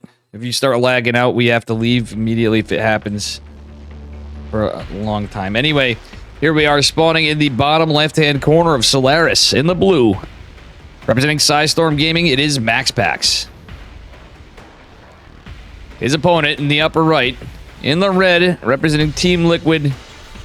Give it up for Clem. Our red Terran player. Getting into a spicy series with Gumiho. Reaper versus Reaper. 2 games in a row with 2-Rax Reaper in different ways. Clem opening 2-Rax Reaper again in game number 3. Into Mac Gumiho with a solid hold. And just ultimately, things just got out of control for him. So Clem's on fire. Max Pax going 2-1 over Wayne. So Wayne playing very well tonight as well. Making it this far. Max Pax going for a nice little scout. Just a gas scout. Not an early one. He's not going to harass. He just wants to get some information to see what Mr. Clem's up to. I wonder if Clem's going to try any of the shenanigans he pulled on Estrella. He'll do it to Max Pax sometimes, but not generally speaking. All right, let's see what we got now. In our first game of the Grand Finals. All right, Max Pax. Dropping Z-Nexus. So what this is, guys, this is EPT EU Finals. With both these guys really tired. So I figured out what this is. That's what the finals is tonight. We've seen it plenty of times. But it is interesting to see an EPT Americas for sure. In a land of upsets. I think Estrella got a little unlucky in his seeding too. I mean, everybody had some stuff. There's a lot of upsets tonight. Steadfast made it to the round of 8 and had to play max packs. Speaking of upsets, that's pretty wild. Not upsets, it's pretty go Steadfast, in other words. Very well done there. Alright. Depth Shade now. Is he going to cancel the Shade? My guess would be yes. Max packs. Oh, not going to cancel the Shade. What? Was that a mistake? Was he tired? Nah, Max packs is going to rely on good old-fashioned micro, but he's going to lose the probe with 5 minerals. That probe going down was 55 minerals for Mr. Reaper, man. Clem kind of hanging around, but mostly getting away. Feeling happy about that. That worker plus 5. Alright, anyway. As we get into it. What's up, Flood Advisor? We got a Twilight Council going down for Maximus Paximus. Ah, lots of probes going. Oh my god. This Reaper actually... I'm starting to think, I don't know about you guys. That was not the play. Send that adept out. It is smart to get some information. It's a double adept follow-up. So Twilight Council for max packs. Interesting. Thanks for the follow. Toxic Wild Hog. Do appreciate it. Thank you, thank you. Alright, Stalker is out to defend against the Reaper. Reaper getting his way in. Drops a grenade. And Max Packs is finally going to deal with the Reaper. But if we look... 2 workers go down. I thought there were 3 workers went down almost. It was just 2. Okay, that's not as bad. The Adept going down is not fun for Max Packs. Comically enough, the Cyclones have been changed in such a way where Adepts actually do okay against Cyclones before they upgrade if somebody was going... The style that they are trying to push is Mech versus Protoss. But Adepts finally do some... On the other side of it, Adepts actually do some damage to them as well. A little more than you think. Reapers? Definitely. We just witnessed that in TVT. So, Terran player friends, my suggestion is don't open Cyclone. Yeti, you might be tempted to. Any of you guys in chat that play Terran. I think you're better off sticking with Reaper Hellion. I just think it's the way to go. And Banshee openers be good. I think Reaper Hellion Banshee is going to be the way to play it. So you stay mostly the same, but the Raven change... It's probably a good move. Auto turrets are still useful, though, earlier, so you don't have to... I don't know. We're going to see different TBT for sure. We're seeing different everything. Widowmine drop going down for Clem. Max Packs, not really sure where he wants to go just yet, because he does see the medevac. Wait, did he see the medevac? I don't know if he did. Oh, yeah, he certainly did with that pylon. I wasn't 100% sure if it finished, but I think Clem did just get in there. Look at all the channel points in chat. That's what I want to see, you guys gambling it away. This is the grand finals, guys. Thank you for the prediction. I'm guessing Flood Advisor. But this is Omega based. Max Packs going out with just a Stalker and a War Prism? What is this? War Prism, good unit, but kind of an interesting play from the Prince of Denmark. He's going into a Robo Bay, too. Not rushing his third base. He's going to take probably about a 530. Yeah, 520 something, almost 530 Nexus at his third base location. Well, at 9 o'clock, rather. Just 4 Stalkers pushing in. He's going to put a little pressure on. He wants to get a read. He needs to save these guys. Oh, no, Max Packs. Be careful. Does take some hull damage, but still the Widowmine drop going in. It's a debate for Max Packs, but still, he has to be careful. Oh, 2 workers fall. It's going to be 3 workers. Not bad. But not great for Clem at the same time. Max Pack saved the Stalkers. He's always... How is he so good at putting pressure on with nothing? He didn't get, like, any kills, but he certainly got in Clem's head, and he did get the medevac, cleaning up both Widow Mines after, not really losing too much mining time. That was actually very, very good play from the Prince of Denmark. Mr. Maximus. Observer going to go down, but it doesn't mean that's... the end of it for Max Packs there. It is always nice to keep an observer. Oh, wow. Cyclone lives. Just barely. That's crazy. Almost a clean snipe. Not quite enough DPS for the Stalkers. We do have an extended Thermal Lance charge follow-up for Max Packs. It's Cyclone starting up after that. Usually you're going to Cyclone first, but in this case, I actually don't hate it. I don't hate that for Max Packs at all. Keeping the pressure on, getting a Marine, damaging stuff. Forcing repairs on the Cyclone. It's going to be annoying to Clem. Max Pack's not being super aggressive. Getting some Stalkers out for some pressure. And he's just getting into it. Well, Clem is going to have his stem and combat shields finishing up here. Gathering the tanks. Getting ready to push, possibly. He's going to get rid of one of the bunkers. Yeah, it's 100% he's getting ready to push. Max Pack's paying attention. Does he get a couple Marines before it goes down? Does get a few damages, some. But the Medevacs are going to join the army and heal them. Still, it's only 2 for now. More will be in production, I'm sure of it. Max Pack's up, trading okay. Does take a bit of a beating on the Stalker still. Wants to take a 4th base. He's not going to do so just now. Clem going around. Max Pack's doing a good job sharking units by. Actually, funnily enough, Max Pack's going to go in behind it and pick off some units. Oh, the Widow Mine. That was a smart play by Clem. Saves it and also positions himself in such that Max Pack should have easily made a mistake.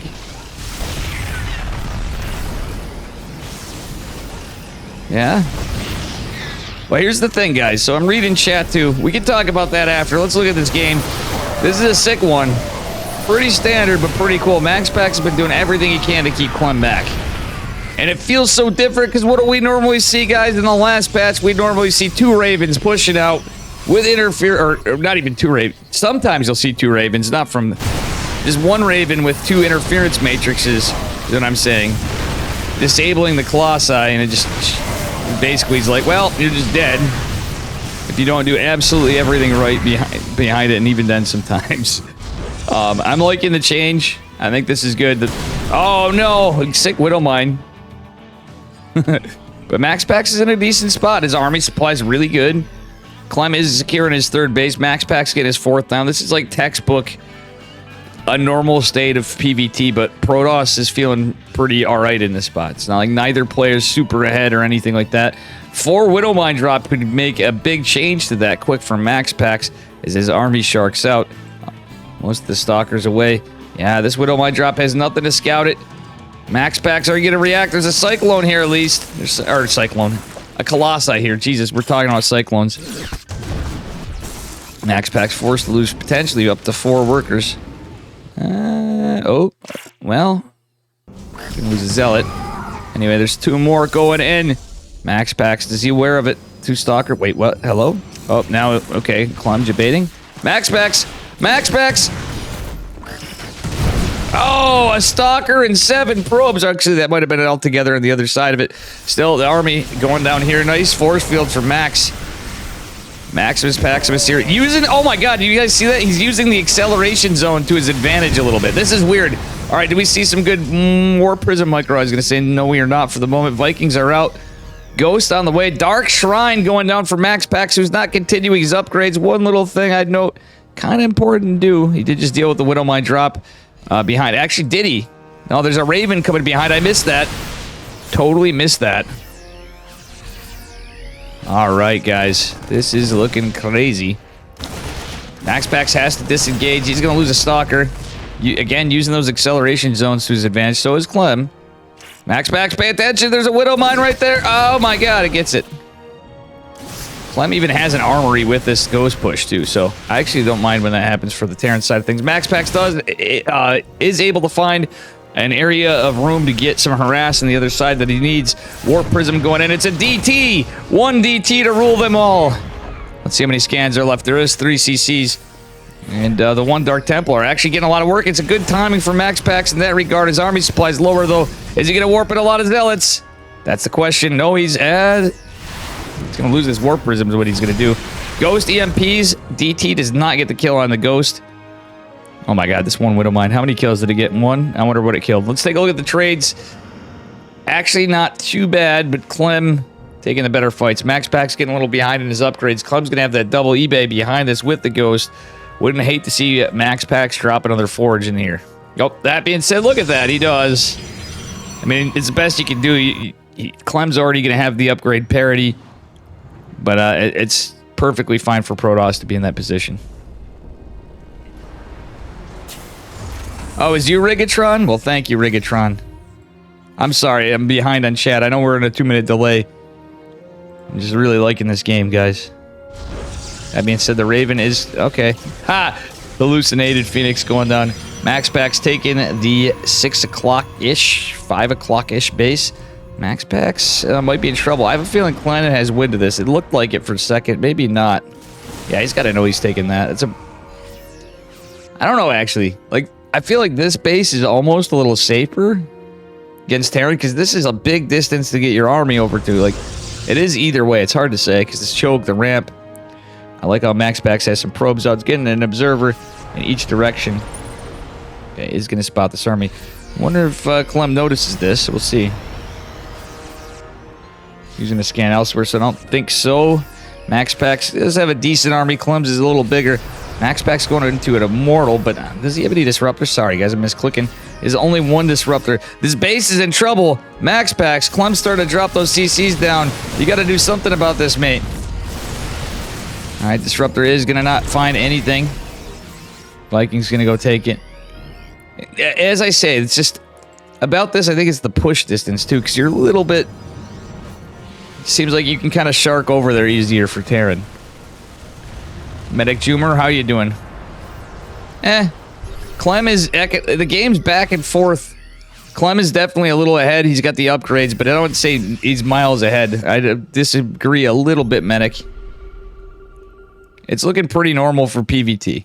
Now he's ahead because he has the CCs. He denied the 5th. That's certainly going to put him ahead. I'm not going to refute that. Fusion core coming. That means advanced ballistics land for Mr. Clem. Yeah, I actually do agree, because those extra CCs make a huge difference. Talker's just chiseling here. Max Pack's not really getting disruptor heavy. I don't hate Immortals a little, but disruptors are still the way to go. Bada bing! Nice Nova. But still, is it enough? Max Pack's trying to fight into this. Zealot's getting clumped up in the back. Vikings getting some good work on the Colossi, though. Max Pax loses another Colossi in the midst of it. Cleb's certainly trading more advantageous, to say the least, as he gets his 5th base. Max Pax just trying to get his below it. Let's see what is happening here. The Colossi, yo, one behind. You don't want that, Max Pax? Not like this. Oh my god, that was 300, 200 right there. Hey, Max Pax, where did you learn that build? Princeton University. True. Alright, anyway, War Prism coming in. DT's doing the work with some Chargy boys. 4 DTs in the main base. Liberators are out, however. That's going to be quite annoying. Max Pax trying to kill the Orbital. That's a little risky, but he's also pushing in on this side. Losing the Disruptor. Oh, trying to debate a shot. The Widow Mine's there. That's kind of cute from Clem. Cloak is being researched, but is it going to matter? Stalkers are going to try to blink. DT's putting work everywhere.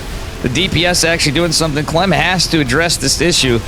Max Pax really wants blood on this Orbital Command Center, but realistically, I don't know if it's worth losing everything. Losing the War Prism, the base does survive for just a bit, but still, Max Pax is fighting on the side of it. The Big Daddy Immortals and Disruptor still staying alive over here. I don't know what that was that died. It seemed like some workers. But oh my god, this is a spicy one. Clem is actually down on workers, but he's got so many CCs coming. Now he does feel miles ahead in one regard, but then the other Max Pax was able to find a 5th base. He's been pressuring. Yeah, there's a little room for mules and scans for days, but still kind of crazy that was actually a really sick multi-prod from Max Pax. I'm not going to lie. He just had the big Protoss Death Ball on one side and the other. Just enough with some DTs and Zealots to get some good harass, get some damage in. Oh, Max Pax! Oh, almost kills his army with the 1 Disruptor. See, even the pros makes mistakes, especially when they're tired. It's this late for these guys. Army supply in favor of Max Pax, guys. I don't know, mate. I think Max Pax is in a good spot here. He just needs to keep trading well. I might need some... He needs something to reinforce. The Liberators are pretty good. Advanced Ballistics is done. The +2 ship weapons, though. I could see that being a route for comeback for Clem. Just considering how many CCs he has. His army's pretty close. It's about efficient trades and the right strategies at this point. I could see a room for him to come back for sure. There's just... It's about not losing what you have and keeping up on everything and getting some pressure too, which he's going to try to with his Liberator. It's not like Max Pax has like 90 workers and it's some crazy You know, he was ahead game. All right. All right. Yeah, well, Widow Mine is going to go. Widow Mines are going to go down. The Observer does catch him. Disruptor falls short. Funny thing is, these Immortals could be in a lot of trouble from Liberators, and there's going to be a lot of Liberators. 4 Libs being produced at a time. Nice Nova from Maxpax, though. Catches a Ghost and some Marauders. Not too shabby. Oh, here we go. The MPs are going to be good, though. All right, Barrier is activated on one Immortal. Is going to go down. The Disruptor is going to zone back the Terran army. Maxpax kind of just catching up here on some of it. Pretty wild game. Clem is definitely not dead. Just yet. Yeah, this could go either way. All right, anyway. I still could see a chance for Maxpax to lose this. But he's actively mining on 6 bases. He's denying bases. He's got the Zealot. Oh my god, Maxpax. He wants this win. He wants to win it tonight, guys. Look at this. Clem's like, nah, man, you're not going down this easy. I'm not going to go down this easy. Oh, Invisible Men. What's his probe doing? Is he following? I think the probe accidentally got clicked following the DTs. I would hope it'd be... It's going to sound stupid. At this time of the game, this is where I'd like to see some like proxy pylons going down for scouting as well as reinforcement. If you even on slow pylons, slow warpins could be good at this stage of the game. When you're finding an inch against Terran, and you're like feeling pretty good, but Terran's, yeah, it's all about starving them. Okay, and speaking of starving them, he's going to take out that planetary fortress. There's other bases here. The Widow Mines, kind of annoying. 5 probes going down somewhere behind us on the other side of the map. Oh my god, but the Liberators, there's so many of them. Maxpax trying to snipe what he can, trying to buy room to get out. Disruptors trying to zone this army back. Here comes the bunch of the bio. So many Liberators, though. Jesus, Murphy. And that's the problem with Immortals, though. Well, one of many problems of Immortals. Like, you'll want them late game, but when you get the Liberator 30, they're just kind of like turtles. They're tanky turtles. Clem gonna YOLO right in here. 41 SCVs fell. Clem down to 9 workers. This is, I hate to say it, I think this is the Frenchman's last stand, guys. And guess what? It's going to be GG. As cool as that would have been for something to happen, I tried to hype it where it wasn't. Clem was pretty dead, but he played a very good game. Good to see it. Maxpax doing very well, too. Taking it, he's going to lead at a point in the grand finals of tonight. Very cool stuff.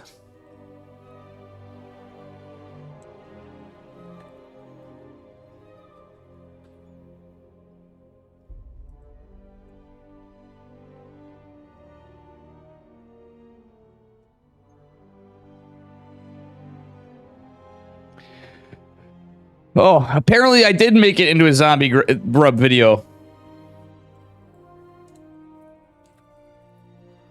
I gotta find the VOD. Thank you for letting me know, Yeti. Some guy came in here talking shit. It was totally not misogynistic stuff. The guy's an idiot. Zombie grub was laughing. I was just normal Terran Imba keyboard bash and Dave stuff with pause spam. She was bullying me.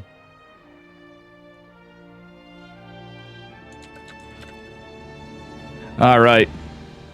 Sorry, Yeti, I didn't see your message. It's tough. I end up having stuff up and blocking things. And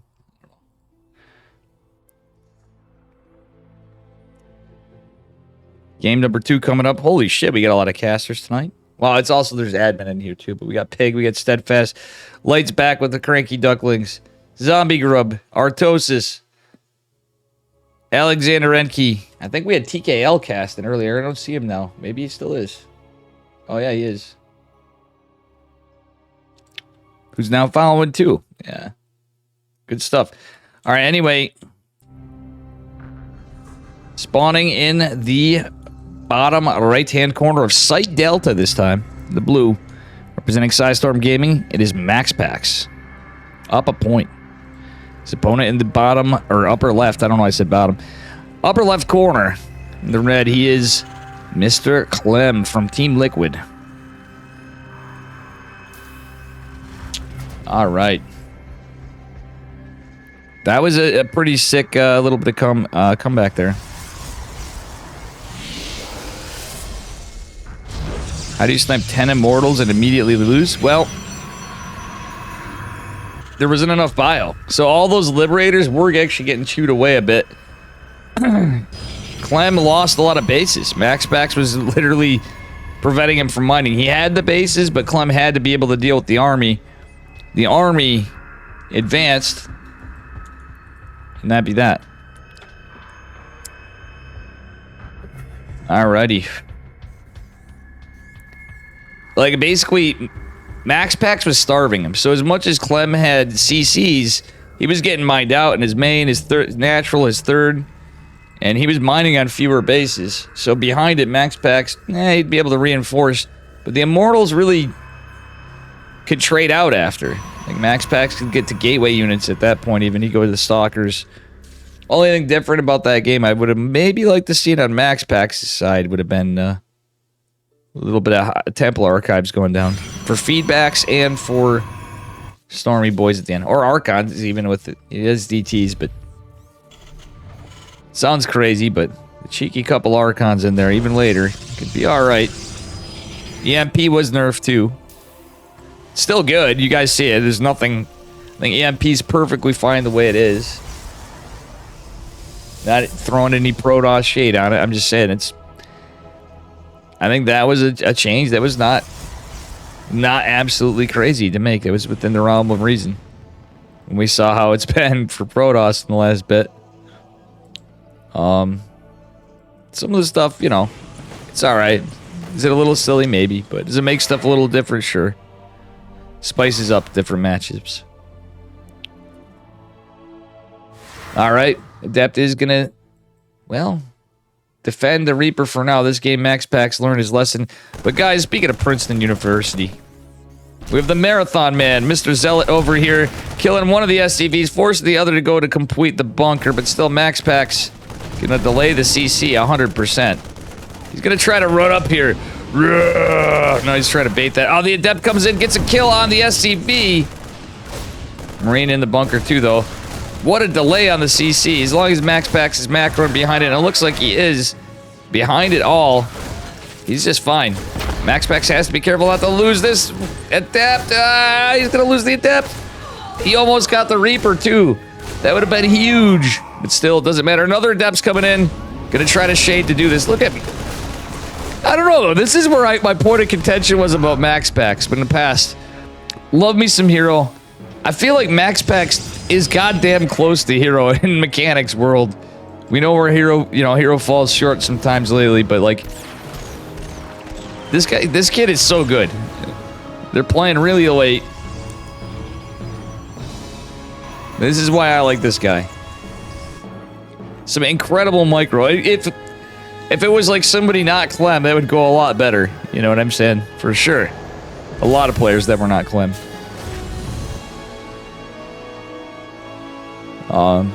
At the same time, you never know. We've seen Gumiho have his good days, even. Alright, behind it all, well, workers, Clem's just saturating up here. Let's take a look at the trades right there. Zealot and 2 Adepts. The only thing is the Zealot costs a little more. So funnily enough, economically, it doesn't work out. But the delay on the CC, that was huge. Look at the income graph. That's a good amount of time. Alright, Clem going for a Widow My Drop. MaxPax open and blink again. Alright, so let's see. What's he at for gates? He's on 4-gate blink. The nice scouter pylon in the right places. Oh, Clem notices it, but guess what? MaxPax dropping another one. Clem, look at how cognizant this Clem is. MaxPax has absolutely nothing back home. He's one Stalker. One Stalker in the main base. Natural's going to be not defended. Still, it's just 2 Widow Mines. One Stalker going to come and chase at this. 3 probes do fall. MaxPax getting a little split up here. He just wants to get some aggression done. He's going to go try to poke into this. He's going to blink. I don't know about blinking onto the barrack bunker, mate. That was not the brightest move, I don't think. That's not insulting, MaxPax is saying. I think that was probably not the move. But at the same time, he's defending a Widow Mine drop. So, that being said, before we get too many comments from the peanut gallery,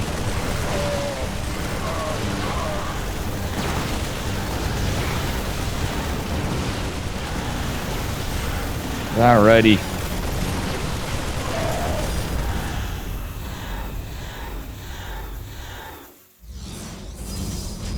Alright, let's see here.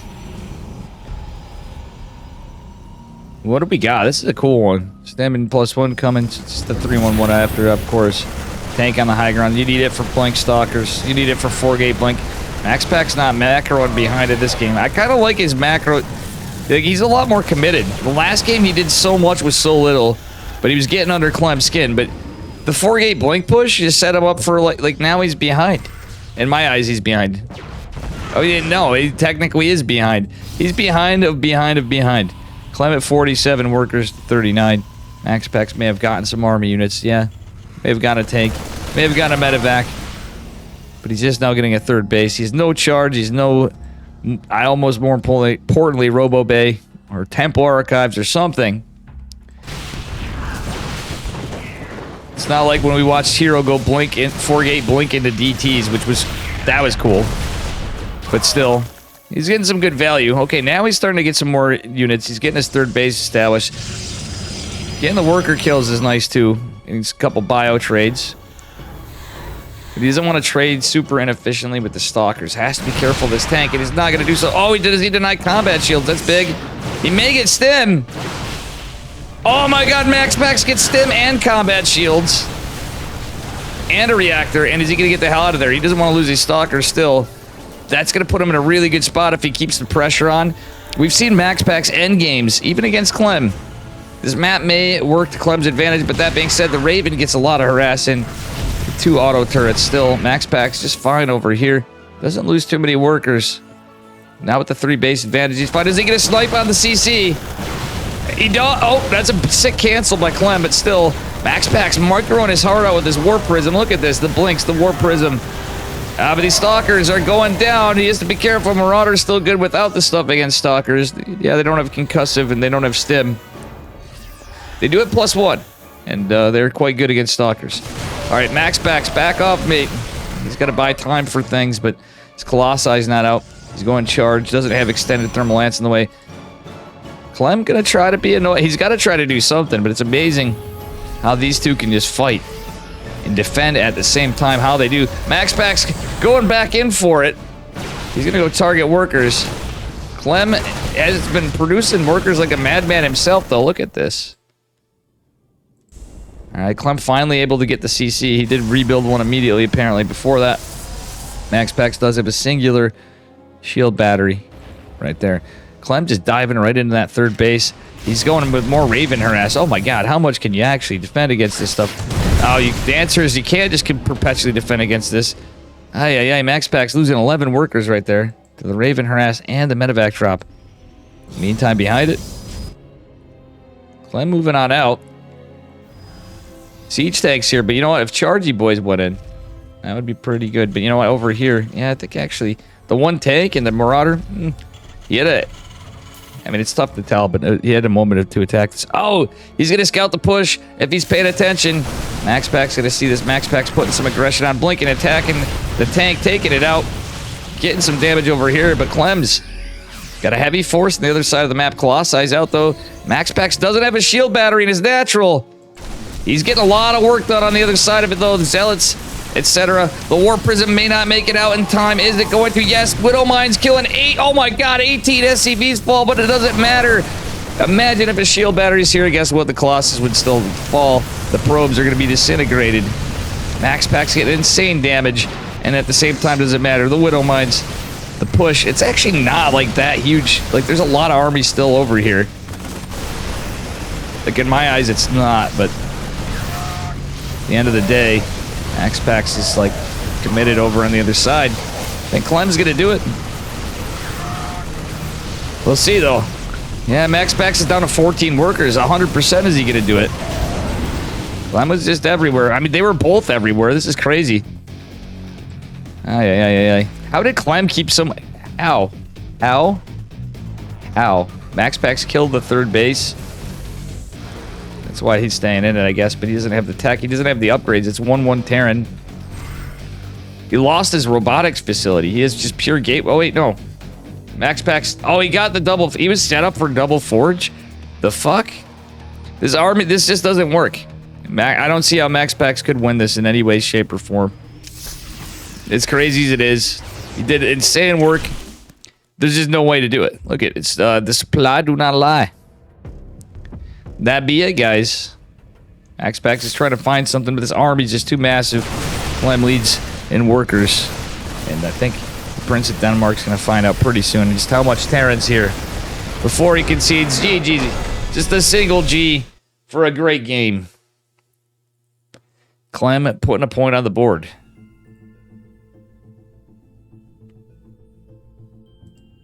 With the single G from Maximus.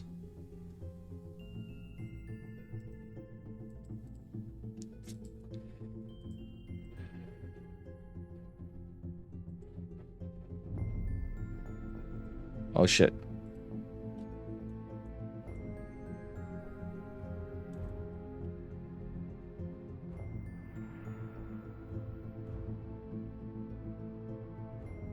Well, guys, crazy finals. Going to game number 3.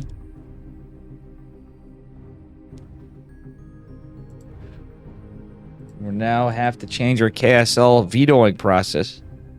There's 9 maps. Chicken Man was right on that too, but how they do it is really good in ESL. It's actually really spicy.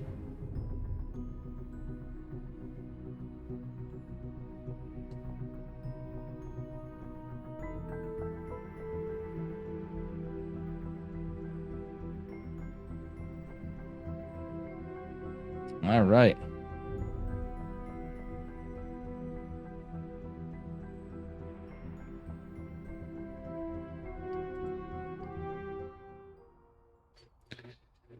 Let's go.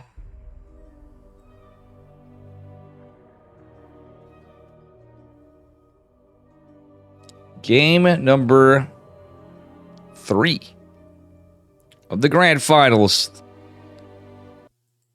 of this week's ESL EPT Open Cup. Glad I covered it. Lots of upsets. Lots of wackiness. And a great grand finals.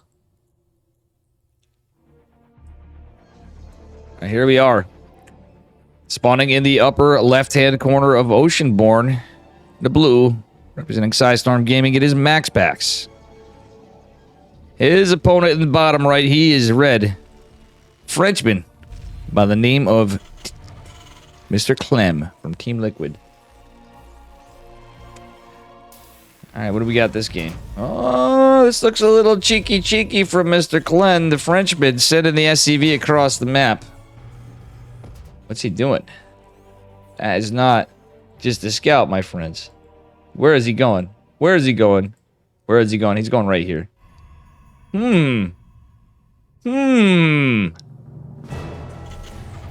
Alright, this is a interesting play from Clem. Okay, apparently he's waiting a bit. He's going to change his mind. If he built it right there, that's wild. Okay, is he just going to go eBay? He might just eBay block. Yeah, it's going to be an eBay block. That's all it is. Alright, my bad. I was all excited that we'd see some new crazy, like, hey, guess what? You're going to scout this, and I don't care. I'm just building the racks right in his face, but that doesn't happen. eBay block's pretty good. For a Clem. It does only have about half HP. Max Pax gonna go to try to take triangle 30. Oh, look at this! How cute. Max Pax just gonna go over here to like 9 o'clock. He's like, well, Clem's probably sitting right here because this is a more defendable one. So Max Pax really wants that econ. He's gonna scout that it's, well, a barracks factory opener. Not a double gas. Wait, did Clem see that? He's got to know it's there. Let's take a look. I don't think Clem... Oh, Clem did see that. Yeah, what am I saying? Max Pax going for an adept. Clem. Yeah, he's just going for a reactor. So you want marine reactor. This could be a cyclone play. Not gonna lie, it's possible. It's the opener. Because of the exposed natural. Axpac's going to Stargate this game. Alright. Is he gonna go Phoenix Colossus for game number 3? Clem opening a little cheekier. Yeah, but he's going double Cyclone. It's so weird to see this now. For any of you guys else feel this way, that's watch a lot of StarCraft or plays a lot, it just baffles my mind to see 2 Cyclones come out of a reactor. I think they should, like, if it was possible, like, yeah, it'd cause bugs and stuff. A reworked model of Cyclone would be interesting. Make them a little smaller or something. I mean, I don't want that, but just to make it match what they're... It does seem kind of silly.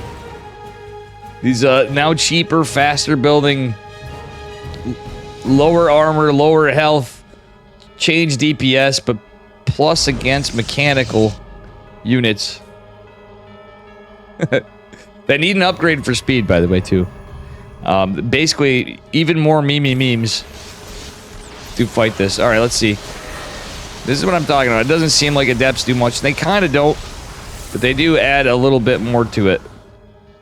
MaxPac's trying to be careful. He's going for an Oracle. A couple probes falling down. The Oracle, number 1, is going to help out a lot. It almost kills a Cyclone, but not quite enough. And I think this is going to be a little rough for MaxPax. Doesn't have the energy here for a battery overcharge. He will. He'll be forced to pull it, I think. Oh, no, he's forced to pull probes. GG's called. Clem just takes it like that. Power underwhelming, guys. Hot take, but power underwhelming.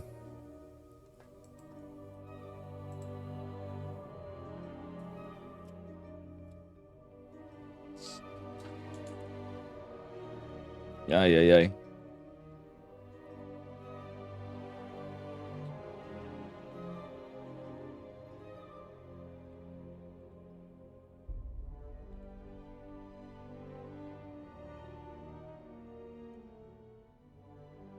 Yeah.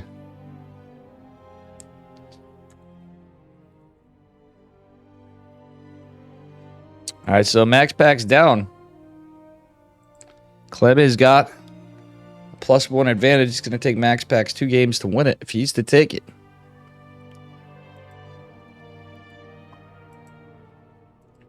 If he is to take it.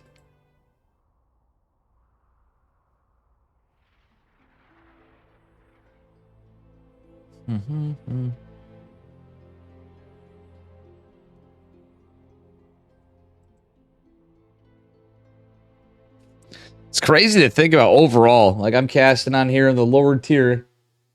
Man, we actually have a lot of views going right now for compared to what we used to since Artosis has been doing it. Now Zombie Grub's casting tonight as well. Chicken Man, the Duckling, Steadfast. It's pretty wild stuff. We actually have a decent amount of views for this game. As old as it is. Pretty cool to see. Alright, anyway, here we are. I'm going to change it up the order. It's not how they spawn, but I'm going to make him spawn this way. Spawning in the upper left-hand corner of Hard Lead in the red. Give it up for Team Liquid's Clem. Who is going to take it if he wins this one. His opponent in the bottom right in the blue. The Prince of Denmark. Could he come back in a little bit of a reversal? Give it up for MaxPax. Bring me back to 2018. Reactor Cyclone into 3cc every game in TVT. True, Yeti. Big true.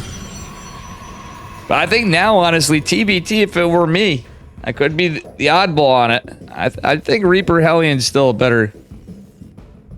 I'm feeling in TVT, Reaper Hellion's a little better. For a lot of cases. For openers. But it does make it definitely... TVT's definitely a little spicier now. Because the dust hasn't settled. I swear we're going to see more Banshee play. You watch. I'm calling it. Banshees can get a lot of work done. Which is kind of nice to see the Banshee back if so. But anyway, we got a TVP here. With 2 of the best players in the world. Let's see, the best... Arguably now the best current Protoss in the world.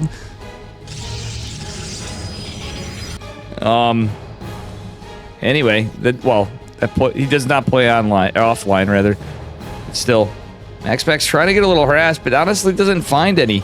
It's pretty normal CC time. Actually, Clem's floating 100 minerals because he got a little bit of a delay technically. That's about it. So we get into it. Pretty standard opener for both. MaxPack is going to be supply block for just a second. And he is going to go for Warp Gate. So we're going to go for probably a Twilight build. Again, for Maximus Paximus.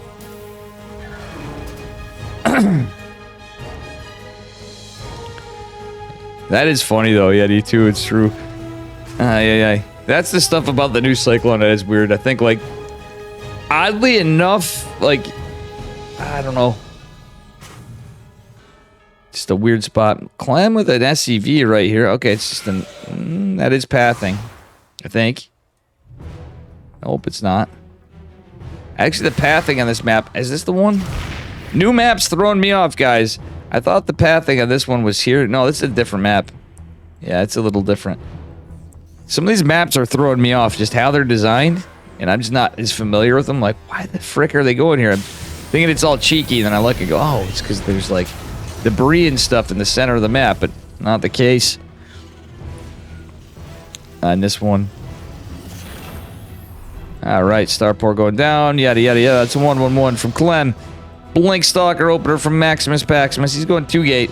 I wonder if he's going to go 2-gate straight Robo like he did the one game. I think it was game number... It was the game he won. Max Pax is going to evade. Get back out. Sees it's a Cyclone opener. Clem debating into a Hellion now. Cyclone, a Hellion, and a bunch of Marines walk into a bar.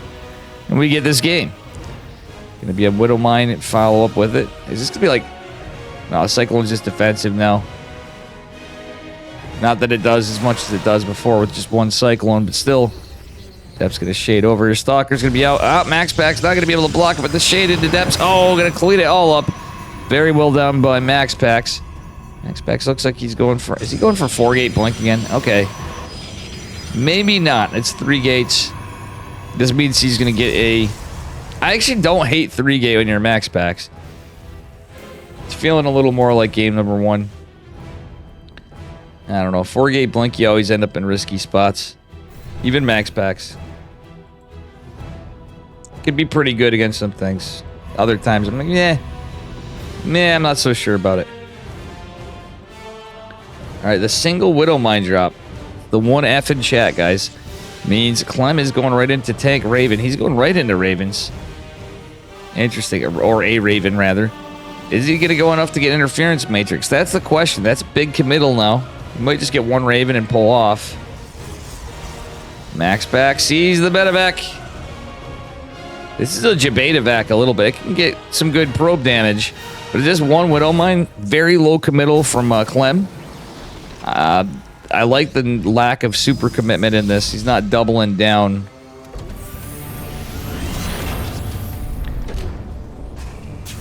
Alright, here we go. Stalker's trying to get some value. Dude, I think that actually, in a weird way, kind of favors Clem. Alright, Max Pax backing off the Warp Prism. Clem using an SCV out here to scout in the front.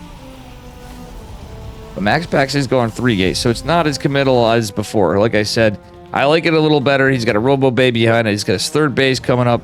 He can get pressure on, hopefully. He's hoping he can get pressure on, but Willie's the question. The Cyclone's still out. The tanks are out. I don't see it. The Sim City's really good from Clem. The map kind of allows him some room to kind of be back a bit. So Clem really put some thought into where he placed his structures in game number 3. Or game number 4, rather. Max Pax is keeping a couple Stalkers around. This one kind of having a freaking salsa dance over here or some shit. He's bugging out. Max Pax may find some value here. Tank is unsieged. He gets a kill on the CC. That is pretty big for Max Pax. 400 minerals down for Mr. Clem. I would say that is some nice trades. Max Pax has not lost a single unit this game. Oh my god. A bunker, a CC, 4 Marines, a Hellion, an SCV, a CC, You didn't get worker kills, but that's 400 minerals in one shot planned out that were like being banked to spend. Aye. Charge and extended thermal lance coming. Colossi coming out as well for Max Pax. He is his first. This is Colossi number 2. Army supply in favor of Clem, of course.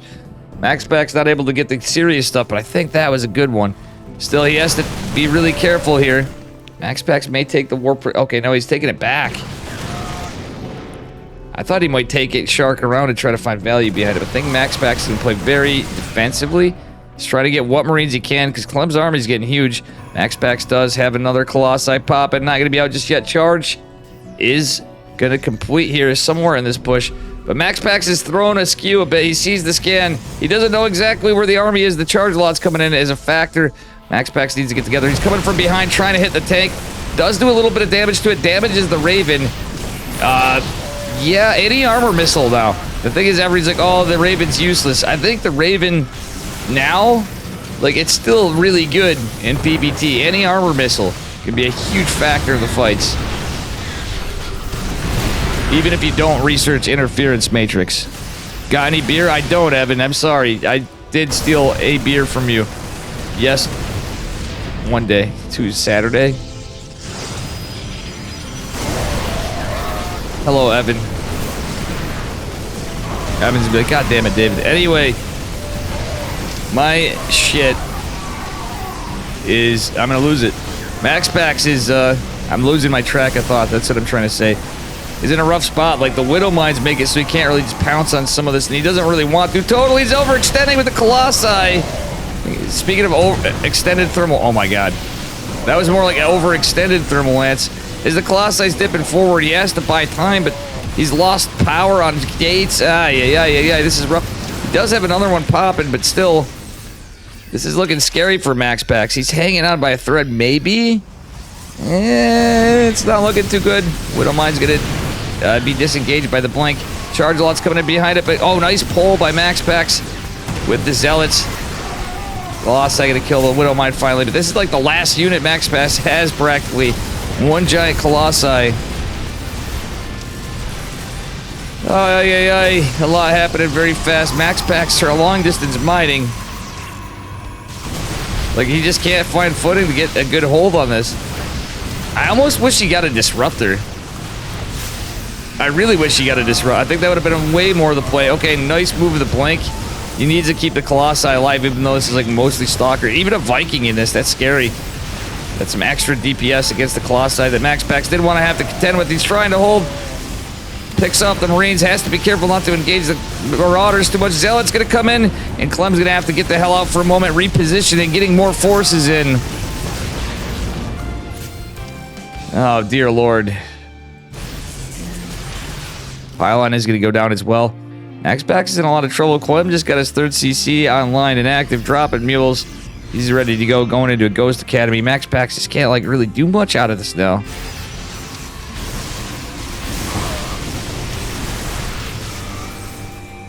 See, guys, it doesn't affect stuff as much as you think with the patches, though. It feels a little... Some things seem a little better in different ways, but it's still seeming pretty much the same. It's not quite as, not quite as seemingly impossible to hold some things now, in my opinion. Like, that was a strong push for Clem still. Oh, Stalker's blanking. I think he lost one right there. Maybe. No, that blank did debate it.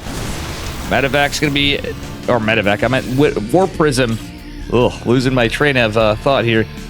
War Prism is narrowly gonna escape that. Still, Widow Mines are out. Oh my god, these Zealots have taken a beating. Max Pax trying to jump in here. Guess what? There's rocks. A little bit of nature's course to help prevent that. We got a Widow Mine and 3 Marauders over here. Possibly going to scout this. Because the Zelnaga... Oh! Just 1 Marine. It's only 1 Marine, though. Max Pax didn't want to risk it. Zealots going in. Are they going to pounce on the CC? Now they're going to go right for the nat. Oh! He's going to be careful. Max Pax is trying to buy time. Trying to get something done, and he can't. Clem's just defending this too well. Widow Mine and Marine taking the Zelnaga Watchtower. Yeah. And that's what we got. We got 3 more Colossus. What's crazy is, though, Max Pax did lose 3 Colossi earlier, so that's why he's even more behind feeling. He does have +2 coming, but it's double eBay from Clem.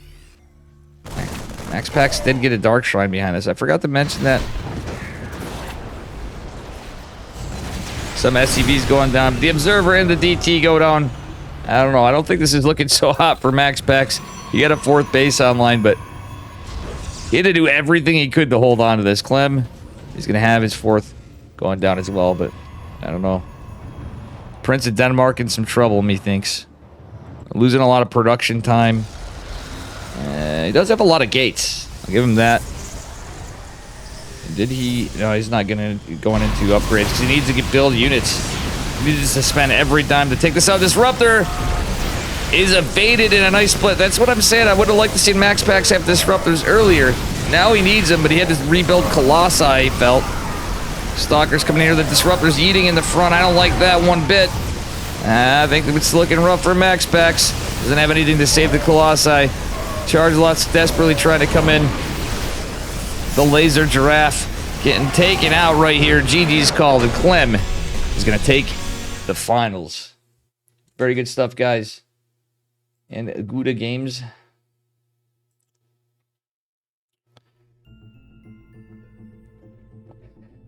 What's up, Vet? Come on, Stalker, do the kind that you can't control it. Yeah, true.